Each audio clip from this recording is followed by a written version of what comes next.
The slap changed everything. You do not tell me no! Daniela stood frozen, stunned and deeply hurt, unable to understand why she had been slapped for simply doing her job. Did anyone see that? Her badge became a weapon. People in your position should know better. She had only followed protocol. This corridor is restricted. Please return to reception. Helen knew the truth. She was helping me. Vivian's lie found protection. Get her out of my hospital. I never want to see her here again. I'll handle it. No one asked why. You took my badge, but you never asked if I was hurt. Silence followed her out. I am sorry. Then she called Samuel. Samuel, they took my badge. They threw me out. But it had begun earlier. Earlier that day, a chain reaction collision on the interstate had brought more than 20 injured people through the hospital doors in less than an hour. The trauma bays filled first, then the recovery rooms, then every space that could safely hold a patient with monitoring equipment. Nurses were called from outpatient services, surgical recovery, and specialty clinics. Doctors who had expected routine consultations found themselves treating internal bleeding, fractured ribs, head injuries, and terrified children separated from their parents. The hospital was not merely busy, it was stretched to its edge. In the middle of that crisis, Vivian Hollis arrived for a procedure that was never meant to be urgent. Vivian was 61 years old, immaculately dressed, sharply composed, and accustomed to entering rooms as though they had been built for her. Her family name appeared on plaques throughout the city. The Hollis Foundation had funded scholarship programs, museum exhibits, political campaigns, and hospital projects. 3 years earlier, the foundation had pledged several $1 million to St. Alden for a pediatric expansion that had not yet been completed. To most people in the hospital, Vivian was not just a donor. She was a force. The staff knew that her complaints reached the executive offices faster than emergency calls reached certain departments. They knew she had private contact numbers for members of the board. They knew that when Vivian Hollis was unhappy, someone usually found a way to make the problem disappear. That afternoon, the problem was supposed to be Daniela. Vivian had been scheduled for a minor cosmetic dermatology procedure in the outpatient wing. It was not dangerous. It was not time-sensitive. It could have been performed another day without any risk to her health. But the procedure required a small recovery area, nursing support, and a team that had suddenly been reassigned to patients coming out of emergency surgery. Daniela had been asked to help coordinate the delays. She approached Vivian with the same professionalism she gave every patient. She explained that the hospital was responding to a mass casualty event and that several staff members needed for Vivian's appointment had been pulled into critical care. She assured her that the procedure would be rescheduled quickly and that the medical team would contact her personally once the crisis had stabilized. It should have been a simple explanation. Instead, Vivian stared at Daniela as though she had been personally insulted. At first, Vivian spoke in the controlled, polished tone of someone who wanted to make sure everyone nearby understood that she believed herself to be above the inconvenience. She questioned why a hospital that had accepted millions from her family could not find one nurse and one room for a procedure that had been scheduled weeks earlier. Daniela explained again that patients with life-threatening injuries were being prioritized. That was when Vivian's expression changed. Her words became colder. Her patience became theatrical. She made comments about Daniela's manner, her accent, and the idea that someone in Daniela's position had the authority to tell her no. She did not need to shout at first. Her contempt was sharper when delivered quietly. Daniela had dealt with angry families before. She had been blamed for wait times she could not control, for outcomes she could not change, and for rules she did not create. She understood that fear often made people cruel, but Vivian was not afraid. Vivian was offended. There was a difference. Daniela stayed calm. She did not argue. She did not raise her voice. She simply repeated the truth that mattered most. The hospital had limited resources at that moment, and those resources had to go to the patients whose lives depended on them. Vivian seemed almost stunned that the answer did not change. To her, money had always changed answers. When she realized Daniela would not bend, Vivian removed her phone from her handbag and called Graham Mercer. Graham was the chief operating officer of St. Alden Regional. He had spent years building a reputation as a polished administrator who could calm donors, impress board members, and make difficult situations look manageable. He was known for speaking about integrity in public meetings and efficiency in private ones. But inside the hospital, people had learned that his definition of efficiency often depended on who was upset and how much influence that person had. He answered Vivian's call almost immediately. Daniela could hear only fragments of the conversation from where she stood, but she did not need to hear every word to understand what was happening. Vivian's tone was carefully wounded. She described herself as being mistreated. She framed Daniela's refusal to ignore triage rules as disrespect. She suggested that the hospital had forgotten who helped keep its doors open. Within minutes, Graham arrived in person. He did not ask what had happened in the emergency department. He did not ask how many trauma patients had arrived. He did not ask why Daniela had made the decision she did. He looked first at Vivian, then at Daniela, and it became clear that he had already chosen whose version of the story mattered. Graham took Daniela aside and told her that she would be moved temporarily to the third floor. The explanation sounded harmless on the surface. He said the situation had become tense and that it would be better for everyone if Daniela worked somewhere else for the remainder of the shift. But Daniela understood exactly what it was. It was punishment disguised as conflict management. She had followed the hospital's policies. She had protected emergency patients. She had spoken respectfully. Yet Graham was moving her because Vivian Hollis had complained. Daniela considered protesting. She considered asking him to put the order in writing. But a call came through about an elderly patient upstairs who needed assistance, and the emergency department remained overwhelmed. In that moment, she made the choice she always made when things were difficult. She put the patients first. She accepted the transfer and went upstairs. For the next 40 minutes, Daniela worked in the third-floor observation unit, helping nurses manage overflow from the emergency department. The patients there were not all critically injured, but many needed monitoring after surgery, after falls, or after sudden medical episodes that could become serious without warning. One of them was Helen Ward. Mrs. Ward was 78 years old and had come to St. Alden after becoming dizzy at home. Her daughter was stuck in traffic after the interstate accident, and Helen had been alone for most of the afternoon. She was frightened, but trying not to show it. Daniela noticed the way the woman kept watching the hallway each time footsteps passed, hoping someone familiar would appear.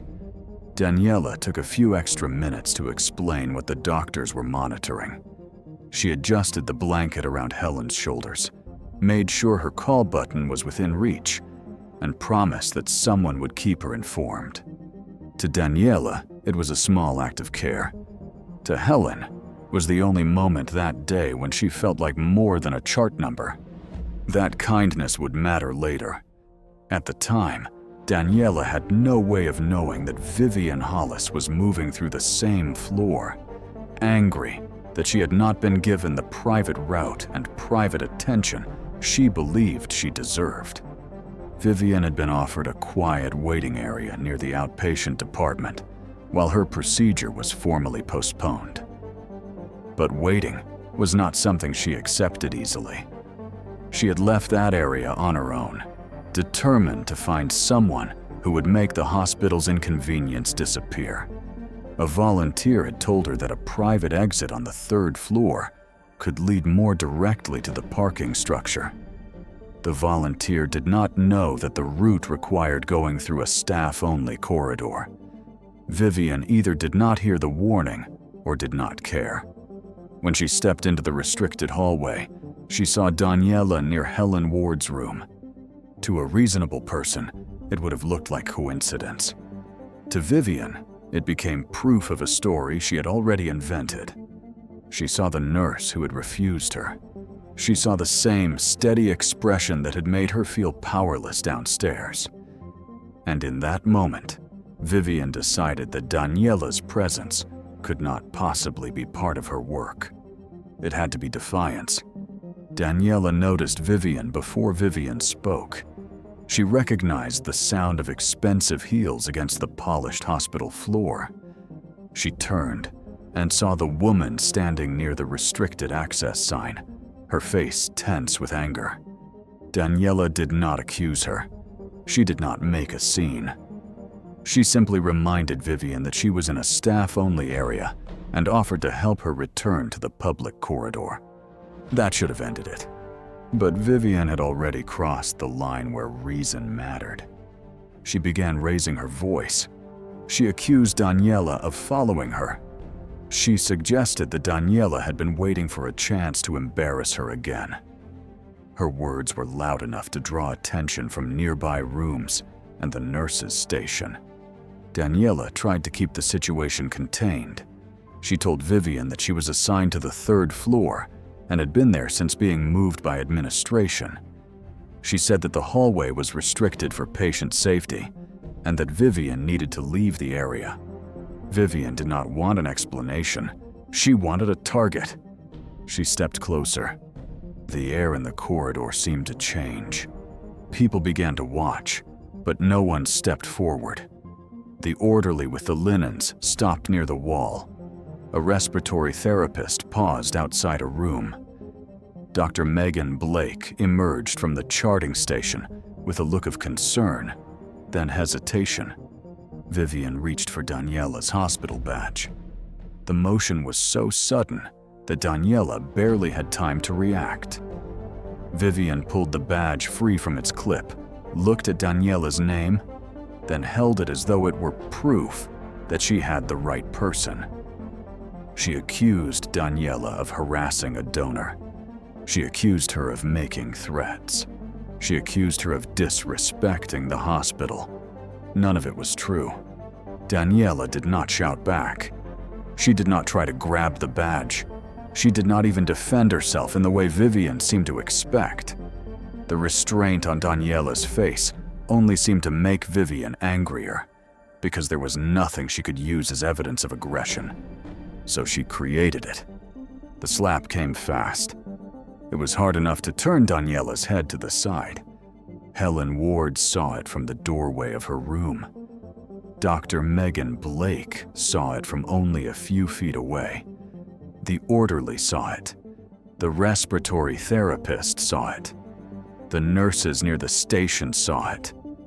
Several people saw the exact moment Vivian became the aggressor. And yet, in the first seconds afterward, no one said a word. Daniela slowly turned back toward Vivian.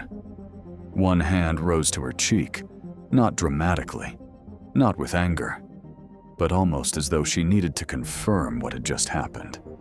Vivian stood there breathing heavily, looking less ashamed than triumphant. She knew what her money had bought her in the past. She knew that people often chose safety over truth. Then Graham Mercer arrived. No one knew who had called him. Perhaps Vivian had done it herself. Perhaps someone at the front desk had already alerted his office. Either way, he appeared with the speed of a man who understood that a powerful donor in distress could become a public relations disaster. He walked into the corridor, took one look at Vivian, and went directly to her. He asked if she was all right. He asked if she needed medical attention. He asked if anyone had made her feel unsafe. He did not ask Daniela why her cheek was red. He did not ask why Vivian was standing in a restricted hallway. He did not ask the people who had witnessed the incident what they had seen. Vivian told Graham that Daniela had confronted her again. She claimed that the nurse had followed her upstairs and behaved aggressively. She implied that she had only reacted because she felt threatened. Graham listened as though every word were already proven. Then he turned to Daniela. His expression was not angry. That would have been easier to understand. It was colder than anger. It was the expression of someone who had decided that one employee's dignity was an acceptable price for protecting a donor relationship. He asked Daniela to hand over her badge. For the first time that day, something inside her seemed to shift.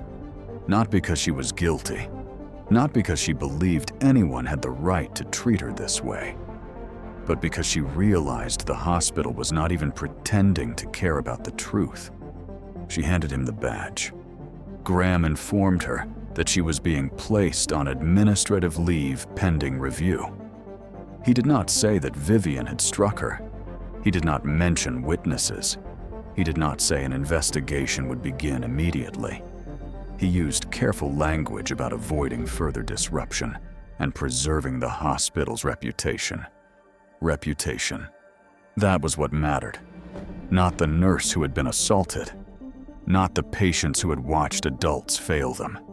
Not the message sent to every staff member in the hallway who now understood that doing the right thing could cost them their job if the wrong person became offended. Graham instructed Daniela to leave through the employee exit near the parking garage. He said it would be better than walking through the main lobby while the situation was still sensitive. Daniela understood the real reason. He wanted her gone quietly.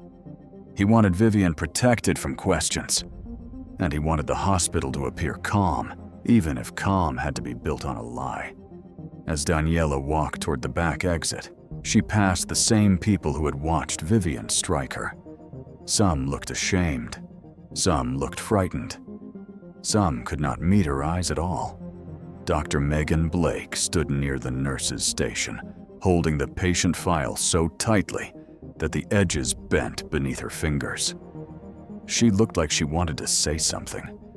Daniela could see it in her face, but Megan remained silent.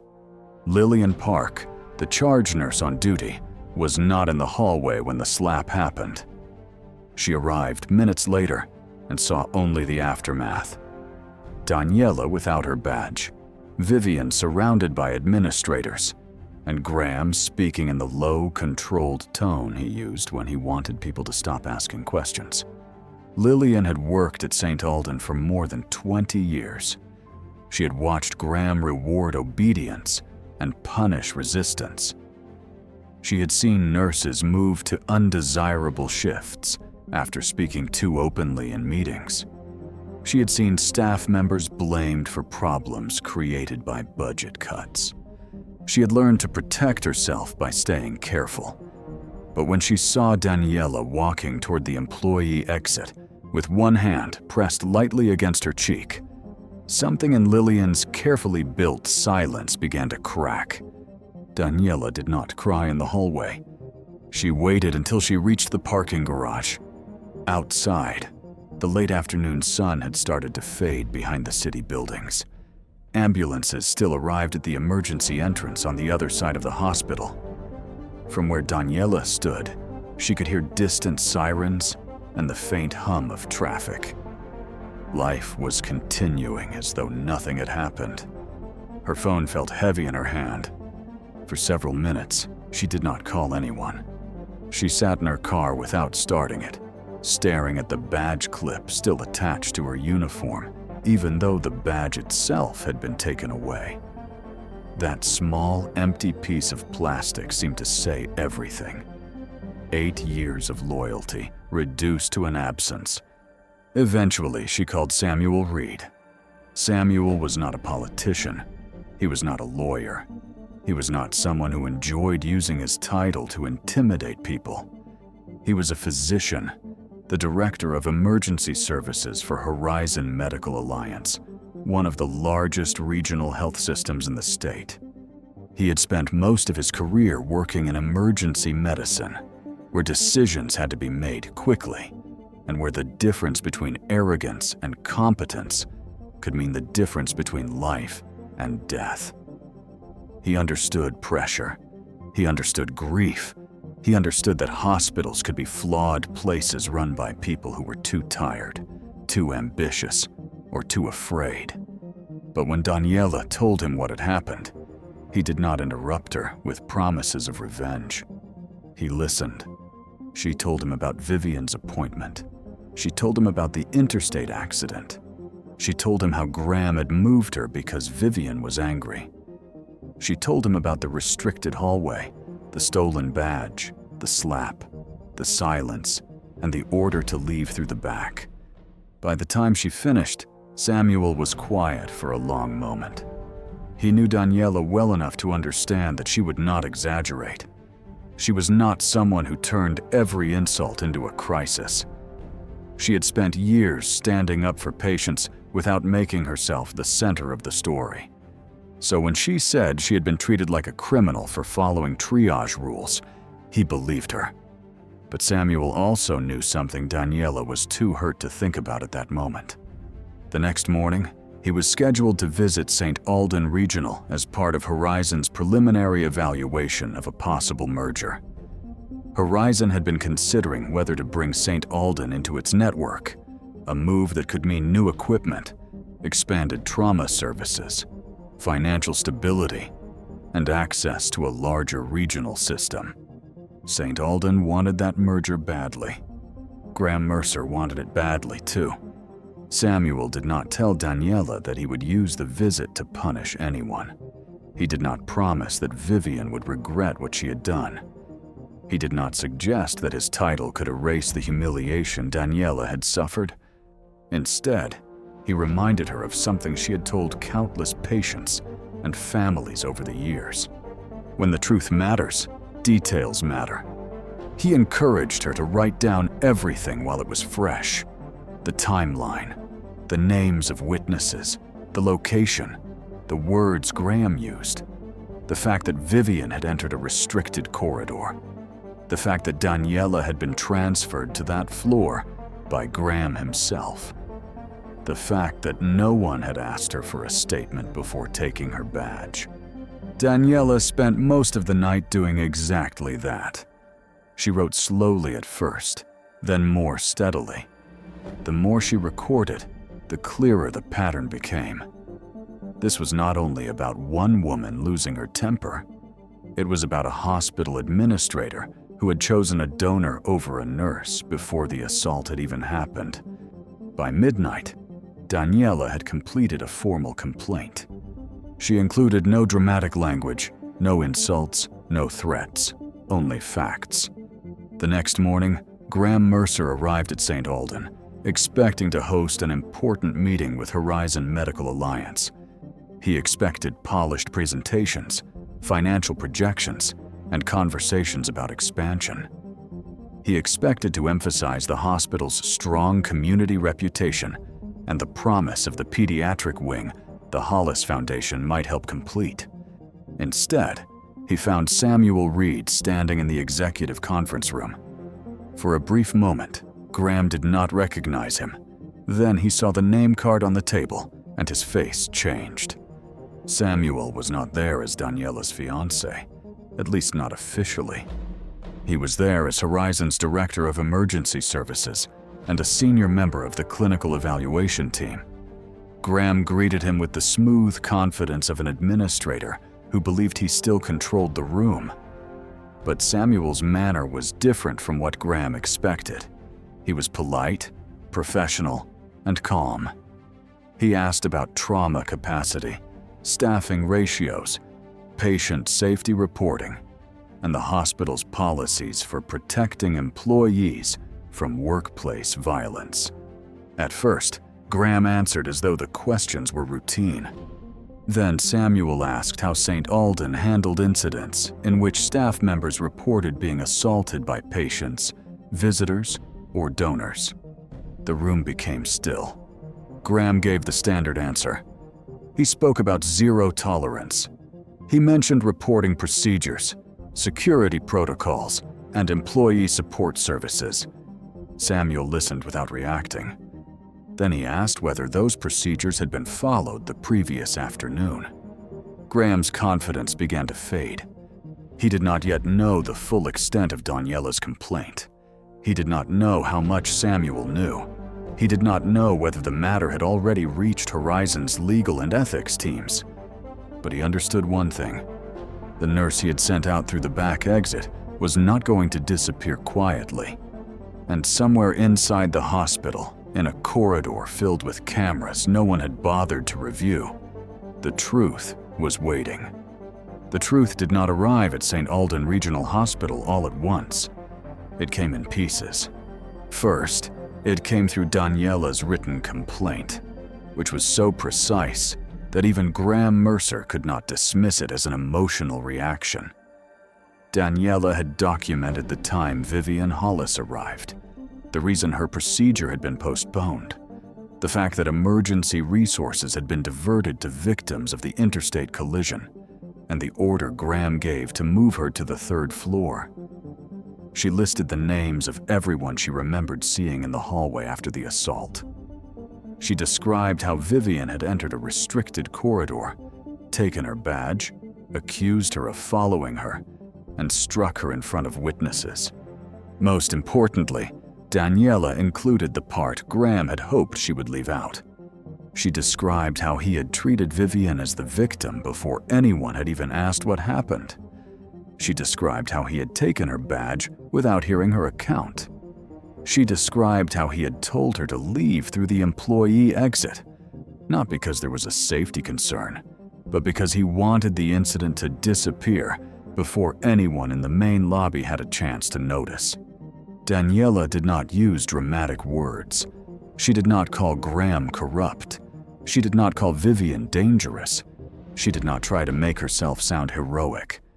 She simply told the truth in the clearest way she knew how.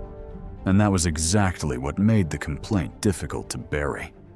By mid-morning, the document had reached the hospital's Human Resources Department, the Internal Compliance Office, and the legal team responsible for reviewing workplace violence incidents.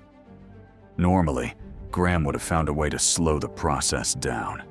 He knew how institutions worked. He knew that paperwork could vanish into review cycles, that meetings could be postponed, and that people often became tired before the truth became inconvenient for the right people. But this time, the complaint had arrived on the same morning that Horizon Medical Alliance was evaluating St. Alden for a potential merger. That timing changed everything. Samuel Reed had already disclosed his personal relationship with Daniela to Horizon's ethics office before stepping into the conference room. He made it clear that he would not be involved in deciding whether Daniela's complaint was valid, whether discipline was appropriate, or whether the hospital should face legal consequences. He understood that Daniela deserved a fair investigation, not a favor disguised as justice. But he also made something else clear. Any hospital seeking to join Horizon's network would be evaluated not only on finances, equipment, and patient volume, but also on culture. A hospital could have polished floors, impressive fundraising brochures, and a long list of wealthy supporters, but none of that mattered if employees were afraid to report violence. None of it mattered if administrators allowed money to determine who received care and who received protection. To Samuel, the question was no longer whether St. Alden had a public relations problem. The question was whether St. Alden had a moral problem. Graham tried to answer with the language he knew best. He spoke about confusion. He mentioned that Vivian Hollis had felt threatened. He suggested that the situation had unfolded quickly and that everyone was still gathering facts. But the more carefully he spoke, the more obvious it became that he had never intended to gather facts at all. He had gathered influence. He had gathered fear. He had gathered the silence of people who believed that protecting themselves was safer than protecting the truth. Samuel did not argue with him. He did not need to. He simply asked that the meeting be paused while Horizon's clinical review team received an updated report on the hospital's employee safety policies, donor access procedures, and incident response records from the previous 12 months. That request sounded routine. For Graham, it was devastating, because St. Alden did have records, and records had a way of remembering what frightened people tried to forget. While the executive offices struggled to contain the growing problem, Lillian Park sat alone in a small staff lounge on the 3rd floor, staring at a cup of coffee that had gone cold an hour earlier. She had worked at St. Alden long enough to know how these situations usually ended. The person with the least power became the easiest person to blame. The employee who followed policy was called difficult. The patient, donor, or executive who caused the harm was treated carefully, gently, almost respectfully, as though their status had transformed bad behavior into a misunderstanding. Lillian had seen it happen before. Years earlier, a surgical technician had reported that a visiting physician was verbally abusive towards staff. The technician had been told that he was too sensitive. Another time, a nurse complained that a board member's family member had entered a restricted unit after visiting hours. The nurse was quietly moved to a less desirable schedule 2 weeks later. No one said the transfer was punishment, but everyone understood why it happened. Lillian had never forgotten those moments. She had also never forgiven herself for surviving them by staying quiet.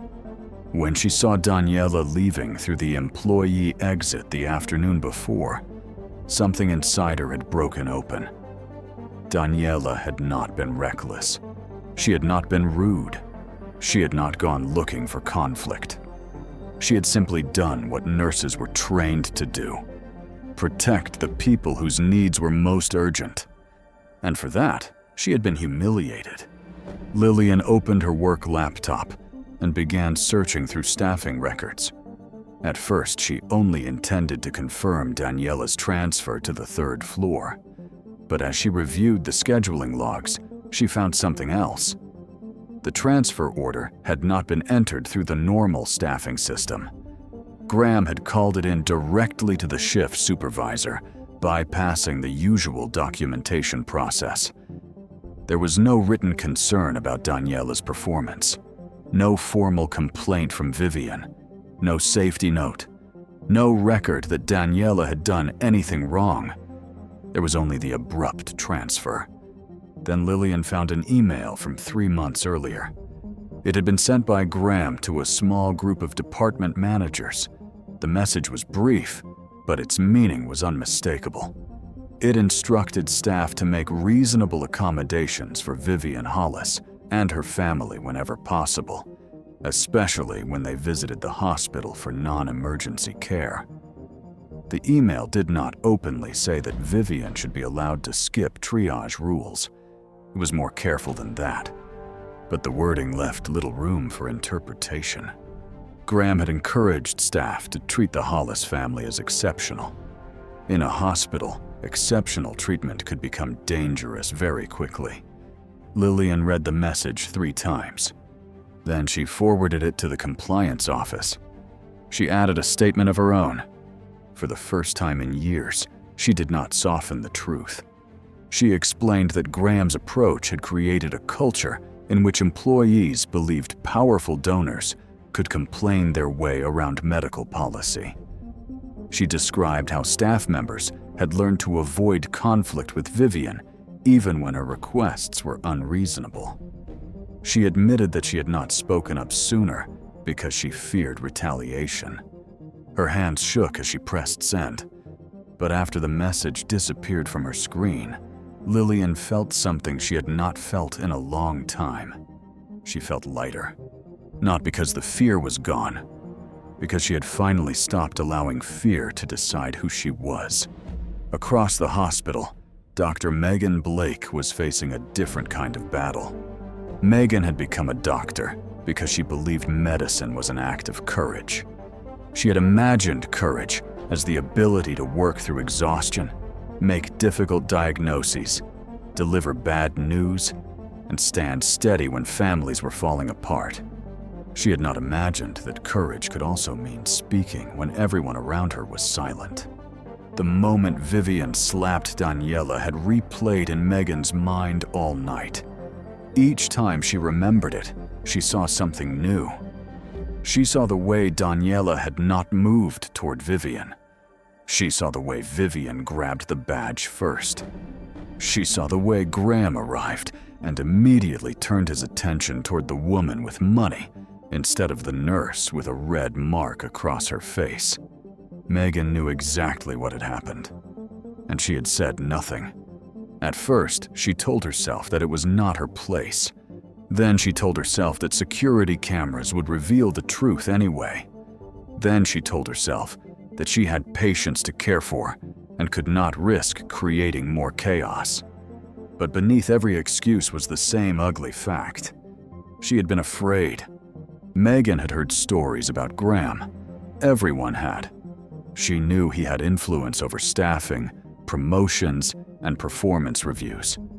She knew he could make a person's work life miserable without ever saying anything that could be proven. But by the next morning, another thought had become impossible to ignore. Daniela had been afraid too, and Daniela had still done the right thing.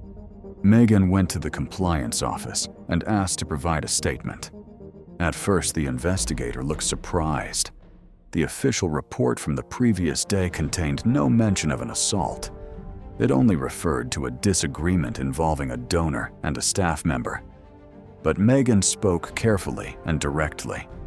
She said she had witnessed Vivian strike Daniela. She said Daniela had not threatened Vivian or moved toward her. She said she saw Vivian pull Daniela's badge before the slap. Then Megan said the words that mattered most. She said that Graham had never asked her what she saw. The investigator wrote everything down. By early afternoon, the hallway that had been silent the day before was beginning to speak. Not loudly, not perfectly, but enough. The next witness came from a place no one expected. Mrs. Helen Ward had spent most of the day waiting for her daughter, who finally arrived after traffic from the interstate accident had eased. Helen had been tired, frightened, and overwhelmed by the hospital environment. But when she heard from a nurse that Daniela had been sent home after an incident, she immediately asked to speak with someone in charge. Helen did not know anything about Vivian Hollis.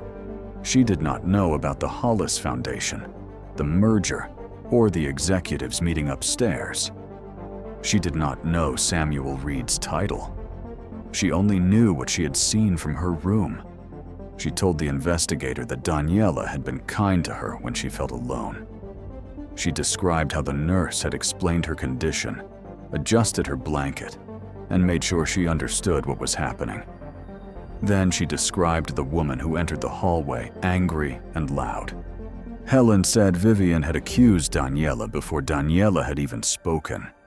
She said she remembered hearing Vivian claim that Daniela had followed her, but Helen knew that was impossible because Daniela had been on the floor long before Vivian arrived. She had seen Daniela checking on patients, speaking with nurses, and helping near the observation rooms. Helen's statement did more than confirm the assault. It destroyed the story Vivian had tried to create, because it established that Daniela had not been following anyone. She had been working. Meanwhile, the security department was reviewing the cameras. Graham had assumed the hallway footage would be unclear. He remembered that the third-floor corridor had been under renovation months earlier, and he believed the camera near the restricted access sign had been removed or turned at an angle that would not capture the confrontation. What he did not know was that the hospital had upgraded several cameras after a previous incident involving an unauthorized visitor. The system had been designed to store footage automatically on an external server, not on equipment controlled by the local administration. That meant no one inside St. Alden could quietly erase it. The security supervisor, a man named Robert Kell, had worked at the hospital for 14 years. He was not easily impressed by wealthy visitors or executive pressure. His job had taught him that truth often looked different from the first story people told. When he reviewed the footage, he found exactly what everyone feared and hoped to see. Vivian entered the restricted corridor alone. Daniela was already there, assisting with patient care. Vivian approached Daniela first. Daniela did not chase her, threaten her, or block her way. She simply spoke to her from a respectful distance and gestured toward the public hallway. Then Vivian took Daniela's badge. Then Vivian slapped her. The camera did not capture every word clearly, but it captured enough. It captured the truth. Robert also pulled the access control logs. Vivian had not been authorized to enter the third-floor staff corridor. Daniela's badge had been scanned on that floor because Graham had ordered her transfer there. The timeline matched Daniela's complaint perfectly. The evidence was not emotional. It was not opinion. It was not influenced by money, fear, or reputation. It was time-stamped. And because it was time-stamped, it was almost impossible to deny. When the footage reached the compliance office, the tone of the investigation changed immediately. What had begun as a workplace complaint became a formal review of assault, retaliation, donor influence, and administrative misconduct. Vivian Hollis was contacted by the hospital's legal department and informed that the incident was under active investigation. At first, she reacted with disbelief. She insisted that Daniela had provoked her. She said she had felt threatened. She implied that the hospital was turning against her because a powerful outsider had become involved. But then she learned about the camera footage. For the first time, Vivian's certainty wavered. She had spent years believing that money protected her from consequences, not because she thought of herself as a villain, but because she had grown used to a world that rearranged itself around her. Restaurants found tables, offices returned calls. People apologized, even when she was the one who had behaved badly.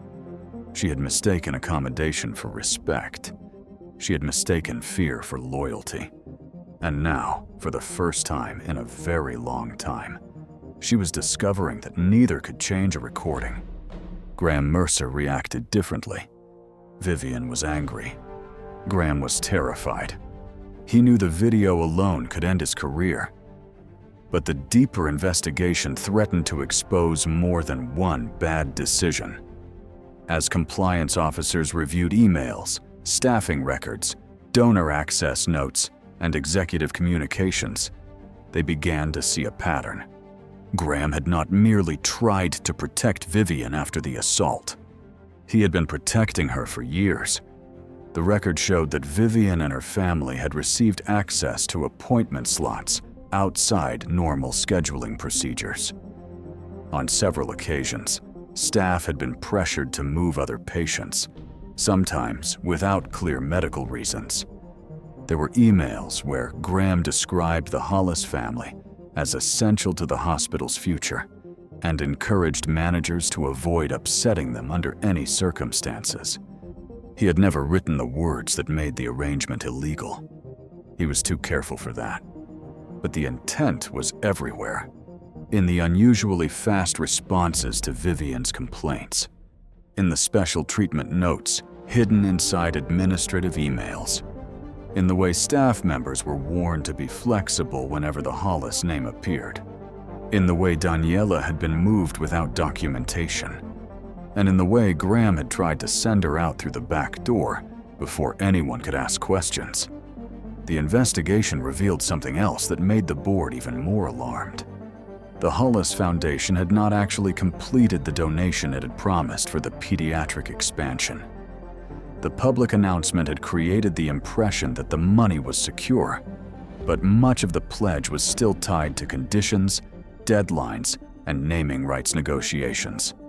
Graham had been behaving as though St. Alden already owed Vivian everything.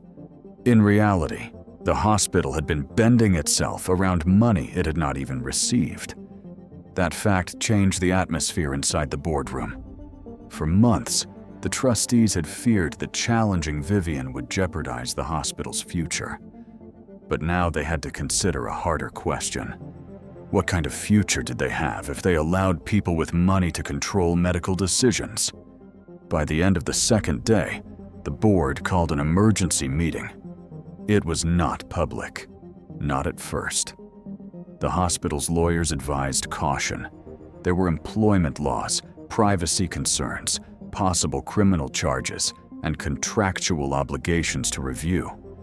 But everyone in the room understood that the situation had moved beyond internal discipline.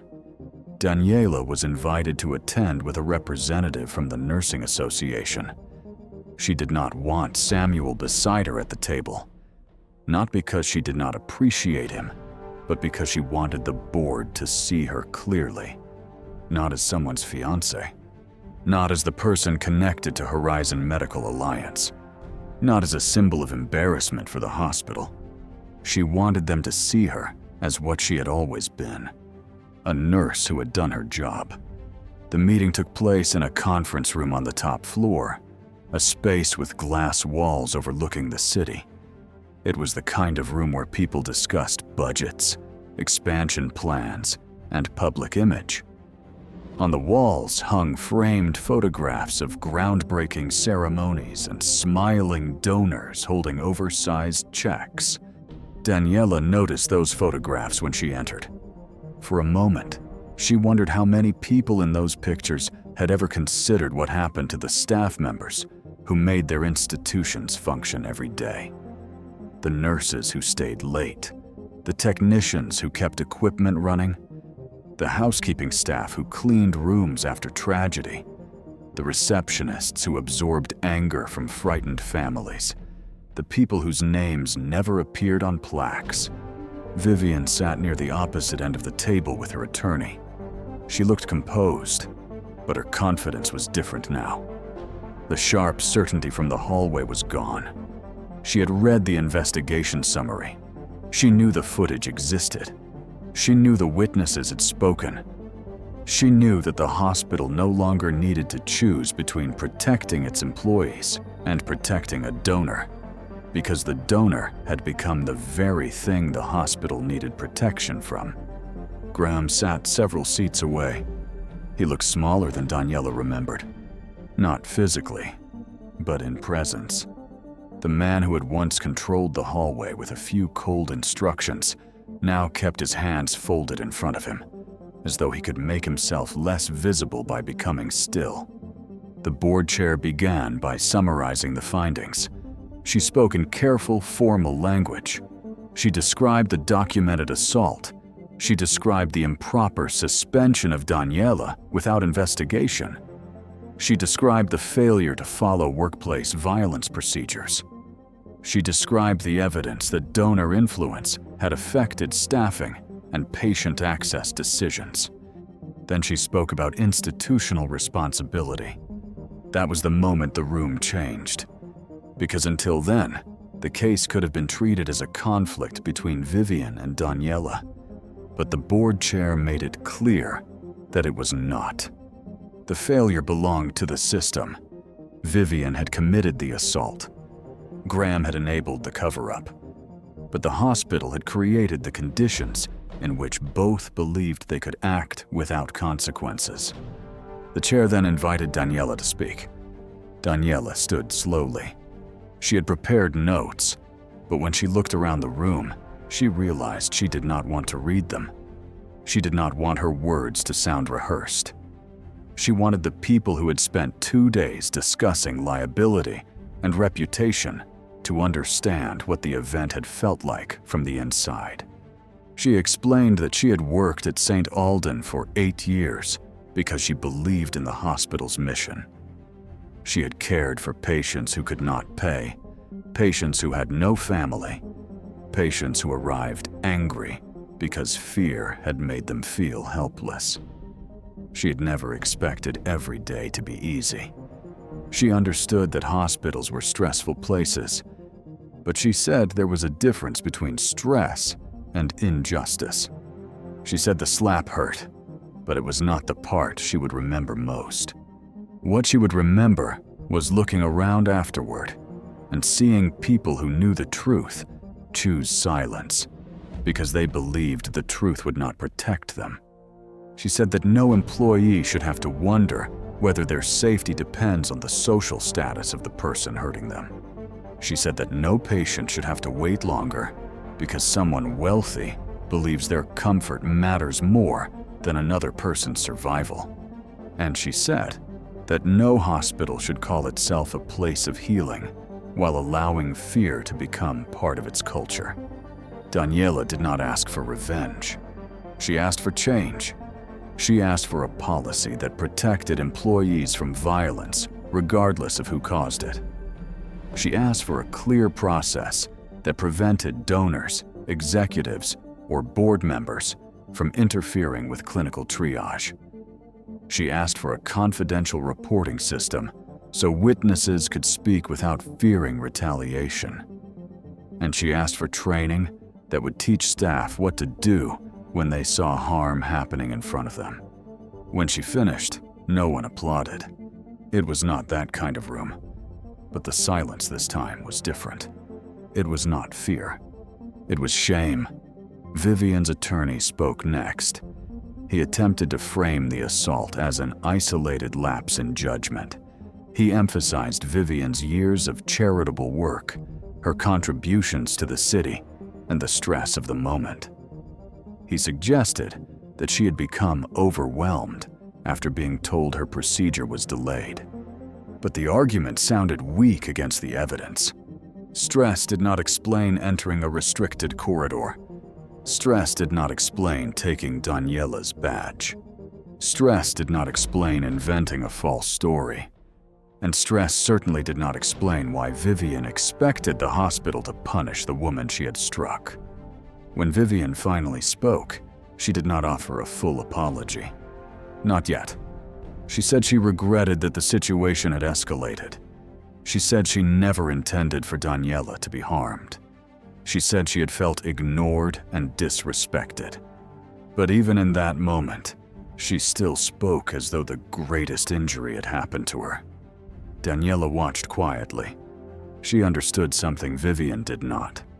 An apology that begins with self-pity is not an apology. It is another attempt to avoid accountability. The board adjourned for private deliberation. The decision took several hours. During that time, Samuel remained outside the process. Horizon's legal team had advised him not to participate in any decision involving Daniela directly, and he respected that boundary. But he sat with her in a quiet waiting area near the executive offices, not speaking much, not trying to solve anything, simply making sure she did not have to face the day alone. At one point, Daniela asked him whether he thought the board would actually do the right thing. Samuel did not answer with certainty. He had worked in healthcare long enough to know that institutions often changed slowly, even when the truth was obvious. He knew that board members worried about lawsuits, public image, donor relationships, and financial stability. He knew that people sometimes chose the least painful option instead of the right one. But he told her something else. Whatever the board decided, the truth had already changed the hospital. The hallway was no longer silent. The witnesses had spoken. The footage existed. The emails existed. And once people had seen how fear had shaped their choices, they could not pretend they had not seen it. Late that afternoon, the board called everyone back into the conference room. The chair read the decisions one by one. Vivian Hollis was immediately banned from all non-emergency access to St. Alden Regional Hospital. She would no longer be permitted to visit the hospital as a donor, guest, or member of any advisory group. Her foundation's naming rights agreement for the pediatric expansion was terminated. The board also voted to return all unused funds tied to the naming arrangement rather than allow the hospital's future to remain connected to her influence. For Vivian, it was a blow unlike anything she had experienced. Her name had always opened doors. Now it was being removed from one. The board also confirmed that the hospital would cooperate fully with law enforcement regarding the assault. The security footage and witness statements were turned over to the district attorney's office. Vivian's wealth could hire attorneys. It could delay some things. It could soften some public embarrassment. But it could not make the video disappear. Graham Mercer was suspended immediately pending termination proceedings. The board cited his failure to protect an employee, his improper handling of the incident, his retaliation against Daniela, and his repeated use of donor influence to interfere with hospital operations. A separate audit would review every case in which special treatment had been given to high-profile donors or board-connected individuals. For Graham, the punishment was more painful than losing a title. He had built his career around being indispensable. He had convinced himself that he was protecting the hospital by keeping powerful people happy. He had told himself that compromises were necessary, that everyone benefited from the money, that someone had to manage difficult personalities.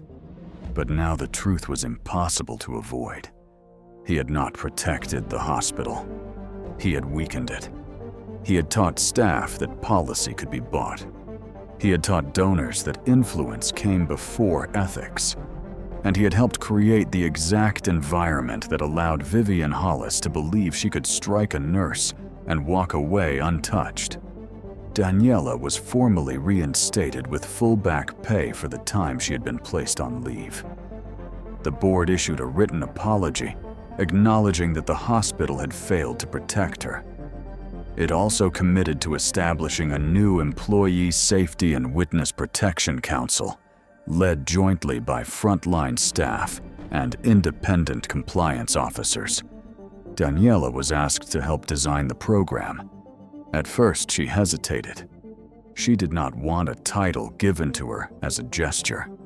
She did not want to become a symbol used in a press release and forgotten once the headlines faded. She wanted assurance that the council would have real authority, real reporting channels, and real protection for employees who spoke up. The board agreed. Lillian Park would serve beside her. Dr. Megan Blake volunteered to help create mandatory training for physicians and staff on bystander intervention, workplace violence, and ethical escalation. The program would teach people how to document incidents, how to intervene safely, and how to report retaliation without losing their jobs. For Megan, it was not enough to say she was sorry. She wanted to make sure the next person in her position would know what courage looked like before it was too late.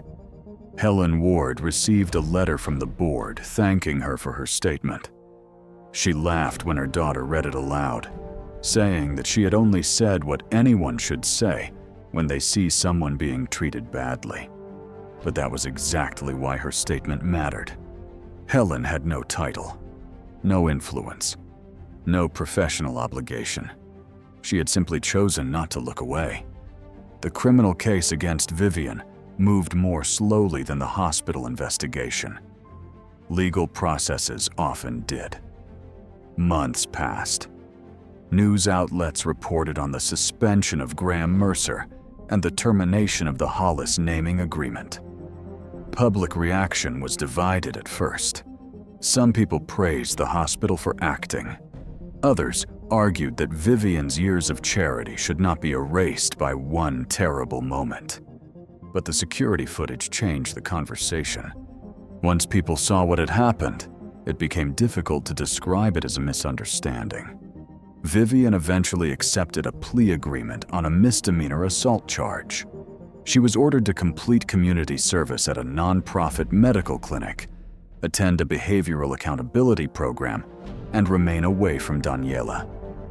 The court also required her to make a financial contribution to an independent employee safety fund, though Daniela made it clear that she did not want the money treated as forgiveness. No amount could undo what happened, but it could help protect someone else. Vivian's community service was not glamorous. The nonprofit clinic served people who had no insurance, people who worked multiple jobs, people who delayed care because they could not afford it, and people who had spent years being treated as invisible by systems that were supposed to help them. For the first time in her life, Vivian had to stand in a place where no one cared about her family name. She was not introduced as a donor. She was not given special access. She was asked to organize supplies, prepare waiting areas, help with basic administrative tasks, and listen when patients needed directions. At first, she resented it. She moved through the clinic with the stiff posture of someone who believed she had been unfairly reduced. But week after week, she saw people waiting patiently for care they could not afford. She saw exhausted mothers trying to keep children calm. She saw elderly patients apologizing for asking too many questions. She saw nurses working through lunch because there were too many people to help. And slowly, painfully, she began to understand something she had never understood before. Being treated with dignity was not a privilege. It was the minimum every person deserved. Whether Vivian truly changed was something no one could know immediately.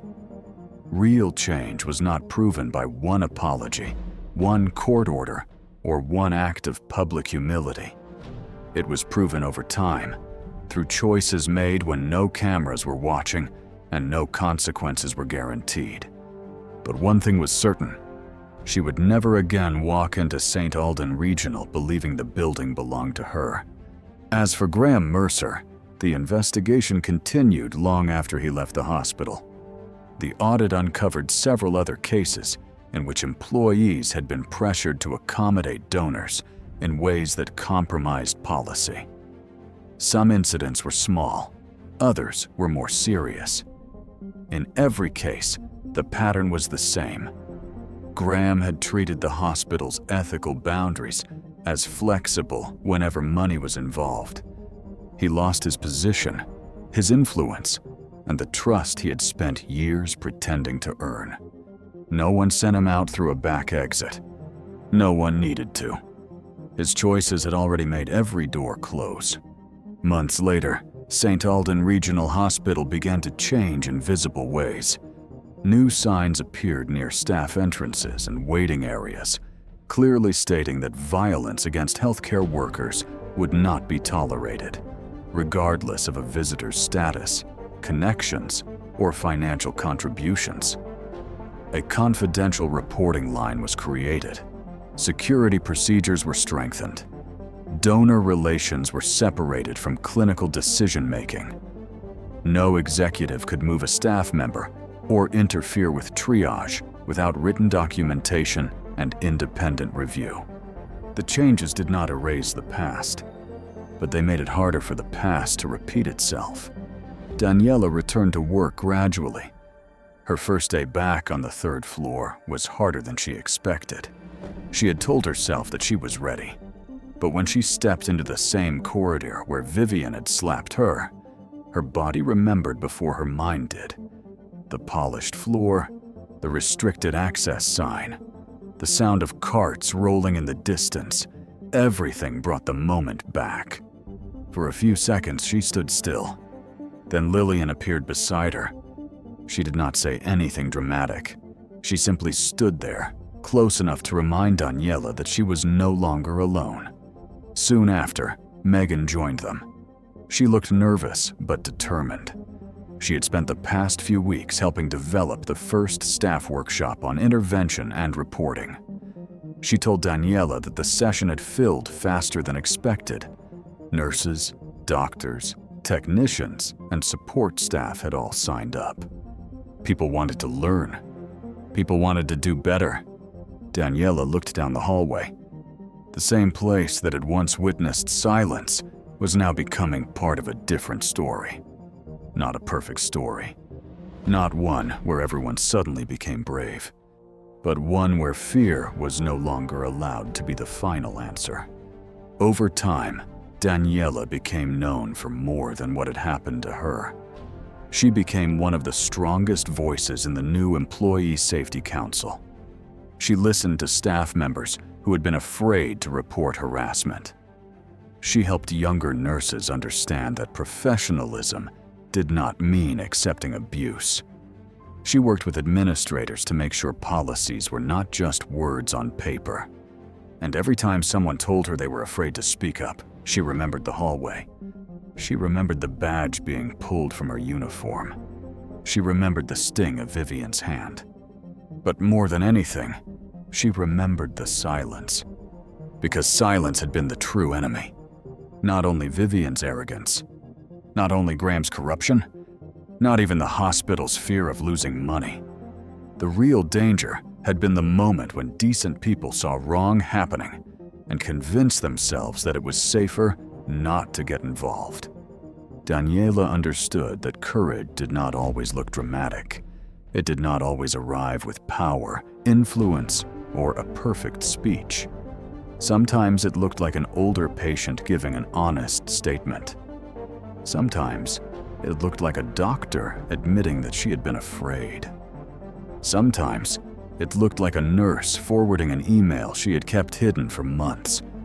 And sometimes it looked like a person refusing to let humiliation turn them into silence. One afternoon, nearly a year after the incident, Daniela stood near the emergency department entrance as another busy shift began. The hospital was crowded again. Ambulances arrived. Families waited. Nurses moved quickly between rooms. The work had not become easier. Hospitals were still complicated places. People were still tired. Mistakes still happened. But something fundamental had changed. A young nurse approached Daniela after dealing with an angry visitor who had shouted at her near the waiting room. The nurse looked shaken. In the past, she might have apologized for causing trouble. She might have tried to handle it alone. Instead, she reported it. Security responded. A supervisor documented the incident. Other staff members stood beside her. It was a small moment. Most people would never hear about it. But Daniela watched the young nurse walk away, knowing she had been protected. And she felt something settle inside her. That was what justice looked like after the headlines faded. Not only punishment, not only public shame, but a world made safer because someone refused to accept what used to be normal. The day Vivian Hollis slapped Daniela Cruz, she believed she was punishing a nurse for forgetting her place. What she did not understand was that Daniela had never forgotten her place. Daniela's place was beside patients who needed care, beside co-workers who needed protection, beside the truth, even when the truth was inconvenient. And in the end, the woman who thought the hospital belonged to her learned the lesson she had spent a lifetime avoiding. Money can buy attention. It can buy access. It can even buy silence for a while. But it cannot buy the right to take another person's dignity. And when enough people finally choose to speak, even the most powerful lie begins to fall apart. If you believe no one should have to stand alone against injustice, share your thoughts in the comments. And remember this: sometimes the bravest thing a person can do is not look away. Step away from that Ferrari before I make this worse for you. Malcolm Reed did not move an inch. You already made it worse when you decided I could not own it. His appearance told Vanessa everything she assumed. A man like you does not arrive here in a car like that. But Malcolm gave her one quiet warning. Be very careful with the story you are about to tell. Vanessa turned suspicion into a public accusation. Someone call security! This man is trying to steal from my company! The valet knew the truth was nearby. Ma'am, I think you should look at the registration first. Vanessa made sure he could not speak. One more word, and you will lose this job tonight. Malcolm protected him without raising his voice. Do not punish him for telling the truth. The truth is obvious. He does not belong beside a Ferrari. The crowd watched Vanessa judge him openly. Still, Malcolm never looked afraid. Then police lights washed over the Ferrari. Sir, keep your hands where I can see them. Before you touch me, you may want to call your superiors. But Malcolm's silence had a history. To understand why Malcolm Reed stood there so still while a woman tried to turn his life into a crime scene, you have to understand that he had survived far worse than being underestimated. He had built his entire life in rooms where people looked at him last, listened to him least, and then acted surprised when his ideas saved them. Malcolm had been born in a neighborhood where broken engines were more common than working streetlights, and where boys learned early that the world often noticed their mistakes faster than their talent. His father had driven buses for nearly 30 years. His mother cleaned offices and buildings where the executives never learned her name. But in their small garage behind the house, Malcolm found a language that did not care about status. Engines either worked or they did not. Metal either fit or it failed. A machine could be understood if a person had patience, discipline, and the humility to listen. As a child, Malcolm could not afford model cars, so he drew them. He sketched the curves of Italian sports cars from old magazines other people threw away. He studied the way light moved across the hood of a Ferrari, the way every line seemed to be a decision made by someone who understood speed as both science and poetry. But he did not love cars because they were expensive. He loved them because they were proof that imagination could become something real enough to touch. While other boys dreamed of owning a Ferrari, Malcolm dreamed of understanding why one existed at all. He wanted to know how beauty and engineering could meet in one object so perfectly that even a stranger on the sidewalk would stop breathing for half a second. That obsession carried him out of the neighborhood, through scholarships, late-night jobs, and years of being the only person in the room who looked like him. He became an engineer first, then a designer, then a businessman almost by accident. People who understood cars trusted him. People who understood numbers eventually had no choice but to respect him. But Malcolm never chased attention. Attention to him was a noisy room where people applauded before they understood the cost of what they were praising. He preferred quiet ownership. He preferred to build things and let others stand beneath the lights. It was a habit born partly from humility and partly from pain. The person who understood that pain best was his wife, Eleanor Reed. Eleanor had met Malcolm before anyone called him brilliant, before investors returned his calls, before his first company appeared in financial magazines. She had met him when he still carried engine grease under his fingernails and apology in his posture, as though the world had taught him to take up less space than he deserved. Eleanor never saw him that way.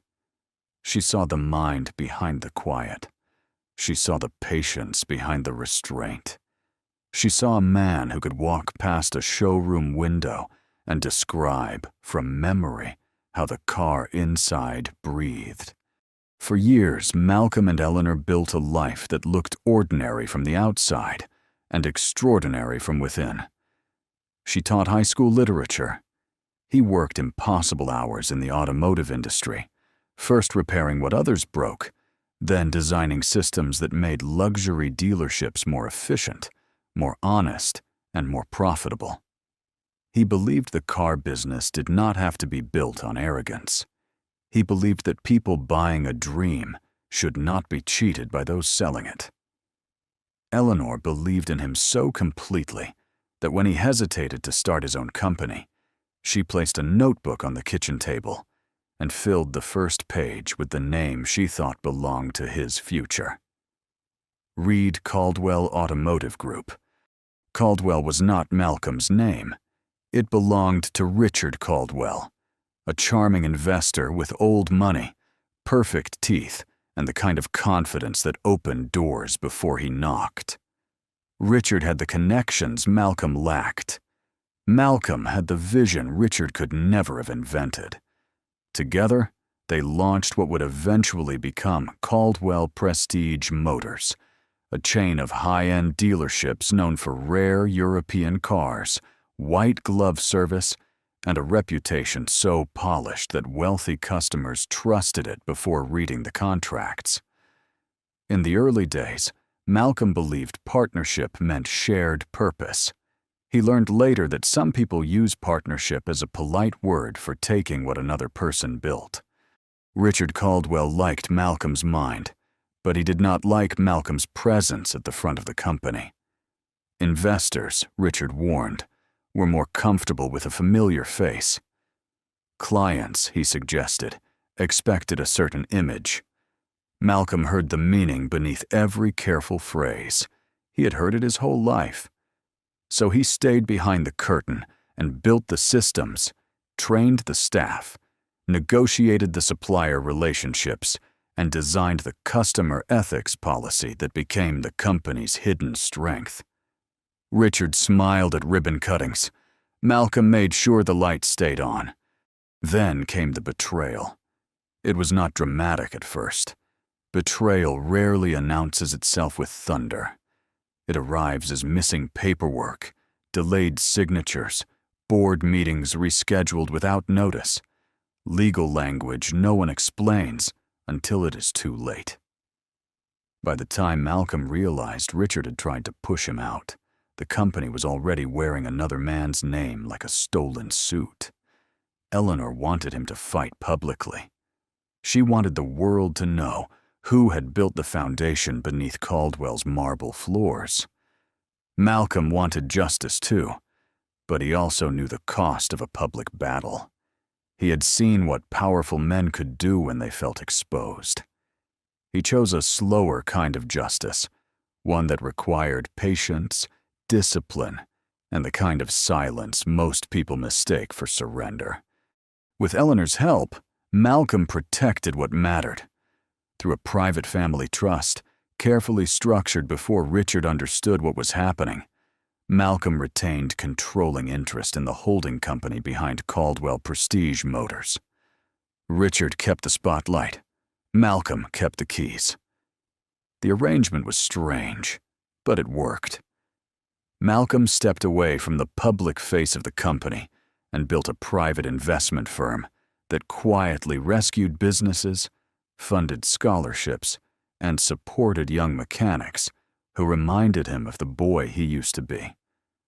Richard Caldwell enjoyed fame until illness and debt consumed the last years of his life. After his death, the Caldwell name remained, but the real power never sat where outsiders thought it did. Eleanor was the only person who knew how much that silence had cost him. She knew that every time Malcolm entered one of his own dealerships and watched employees fail to recognize him, a small part of him had to choose peace over pride. She also knew he was not weak. He was waiting. Not waiting for revenge exactly, but for the right moment to turn ownership into protection. She used to tell him that wealth was only meaningful when it defended people who had none. Malcolm carried those words long after Eleanor became ill, long after hospital rooms replaced business meetings, long after the woman who had believed in him before the world did left him with more money than he wanted, and one promise he could not forget. The Ferrari came from that promise. Years before Eleanor died, she and Malcolm had walked past a private collection after a charity dinner. Inside, under warm museum lights, was a deep red Ferrari, 812 super fast, elegant and aggressive, a machine that seemed to be moving even while parked. Eleanor had smiled at the way Malcolm stopped talking mid-sentence. She had known he was not seeing status. He was seeing childhood, survival, and design brought together in one impossible shape. She had told him that one day, when he finally stopped hiding from the life he had earned, he should buy one in red, not because rich men did, but because the boy in the garage deserved to see his dream in color. Malcolm did not buy it while she was alive. During her illness, extravagance felt obscene. After her funeral, it felt empty. But on the first anniversary of her passing, he purchased the Ferrari through the Eleanor Reed Memorial Trust, not as a trophy, but as a memorial. He had her initials engraved inside the cabin, where only someone looking closely would notice. He drove it rarely, and only on days connected to purpose. The car was not a toy. It was a reminder that grief could travel with beauty, and that promises made in love did not expire when a heartbeat stopped. The night of the Meridian Auto Museum Gala was one of those days. Caldwell Prestige Motors was sponsoring the event, at least publicly, but the real money came from the Eleanor Reed Memorial Trust. The gala was meant to launch a scholarship program for underprivileged students entering automotive engineering and technical training. Malcolm had insisted the program focus not on polished applicants with perfect resumes, but on young people who had learned from broken engines, family sacrifice, and necessity. He wanted the scholarship to find the version of himself the world had nearly missed. Vanessa Caldwell had other priorities. She was not Richard Caldwell's daughter, though she allowed people to assume the connection when it helped her. She had married briefly into the extended Caldwell family, kept the name after the divorce, and built a career out of appearing indispensable to men who confused Polish with competence. Vanessa had been appointed interim CEO after a leadership scandal shook the company, and she treated the temporary position as though it were a throne. She understood luxury branding, media optics, and the social choreography of wealthy rooms. She did not understand loyalty. She did not understand craftsmanship. And she certainly did not understand the kind of quiet power that did not need to introduce itself. To Vanessa, Caldwell Prestige Motors was an image to be sold. She wanted to merge the company with a foreign luxury conglomerate that had no interest in Malcolm's ethics policies, scholarship commitments, or employee protections. The sale would have given Vanessa an enormous personal bonus and a permanent title in the new organization. It also would have gutted the foundation Malcolm had built. Customer service departments would be outsourced. Longtime mechanics would be dismissed. The scholarship fund would be renamed, reduced, and folded into a marketing campaign. Vanessa called it modernization. Malcolm saw it for what it was: extraction disguised as progress. For months, Malcolm had watched from a distance as reports crossed his desk. Customer complaints rose. Employees resigned. Warranty claims were delayed to improve quarterly numbers. A small transfer from the charity budget had been labeled as event preparation, then moved again through consulting fees. No single entry proved corruption by itself, but together they created a pattern. Malcolm had seen enough patterns in his life to know when a machine was beginning to fail. He did not rush. He asked his legal team to gather documents. He asked the board chair to observe quietly. And then he accepted the invitation to attend the Meridian Gala in person. He did not tell Vanessa he was coming. He did not ask for a reserved entrance. He did not request a security escort or a press announcement. He drove himself in the Ferrari because Eleanor would have laughed at the idea of him arriving in a chauffeured sedan to a scholarship created in her name. He wore a simple navy jacket, a white shirt, and the watch Eleanor had given him when their first company turned a profit. The watch was not flashy. Its value was sentimental, not obvious. That was how Malcolm preferred most things. At the museum, the evening was already glittering when he arrived. The building curved in glass and steel around a central hall filled with historic race cars, polished engines, and photographs of drivers who had risked everything for speed. Wealth moved through the room with practiced ease. Champagne glasses caught the light. Sponsors smiled for cameras. Young scholarship applicants stood near the edges, dressed in borrowed suits and careful dresses, trying not to look overwhelmed by a world that had rarely opened doors for them. Malcolm noticed them first. He always noticed the people standing at the edges. One of those young people was Jordan Ellis, a valet assigned to the front entrance for the evening. Jordan was 22, nervous, and trying hard to appear invisible. 3 years earlier, he had been one bad month away from dropping out of a technical training program when an anonymous grant paid his tuition balance. He never learned the donor's name, only that the grant came from a trust connected to automotive education.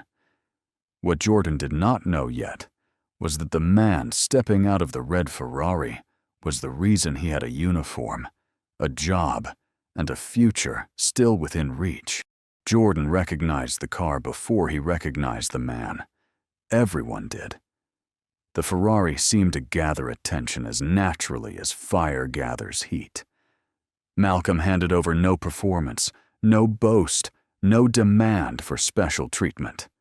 He simply greeted Jordan with respect, asked whether the staff had been given a place to eat during the long event, and waited for the answer with the seriousness of someone who considered that question important.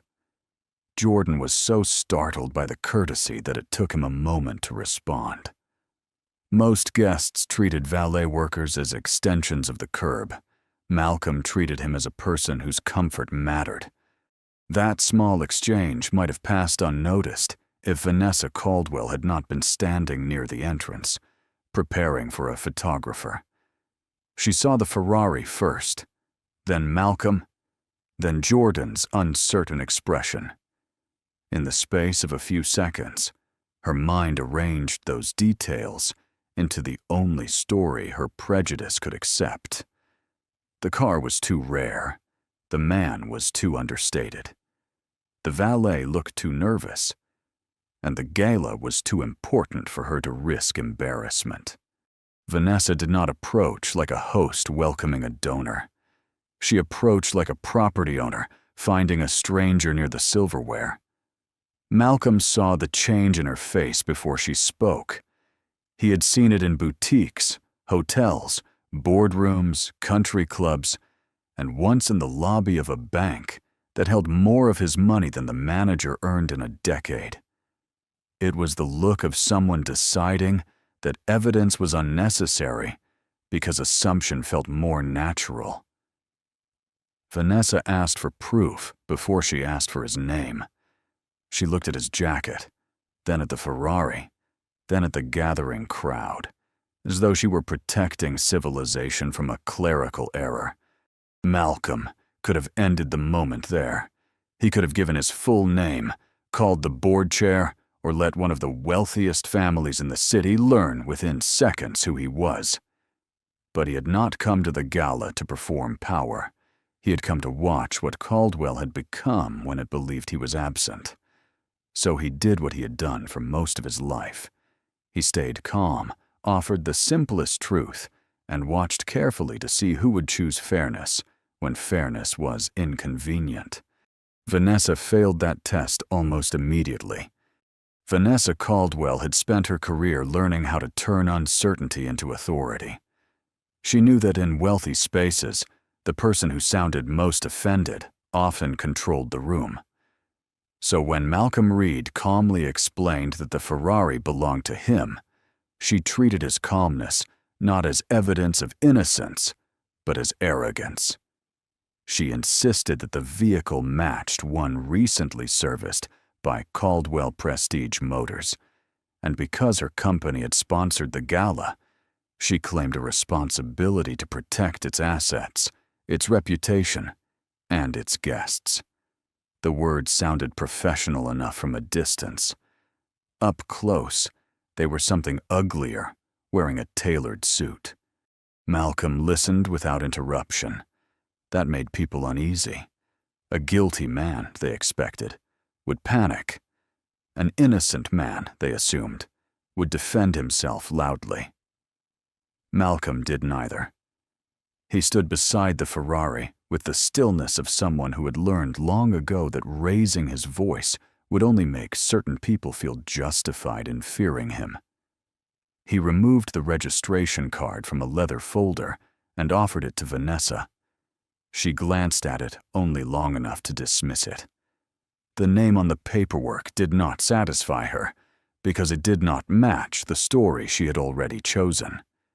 Eleanor Reed Memorial Trust meant nothing to her except another obstacle between her accusation and the public victory she wanted. The crowd grew thicker.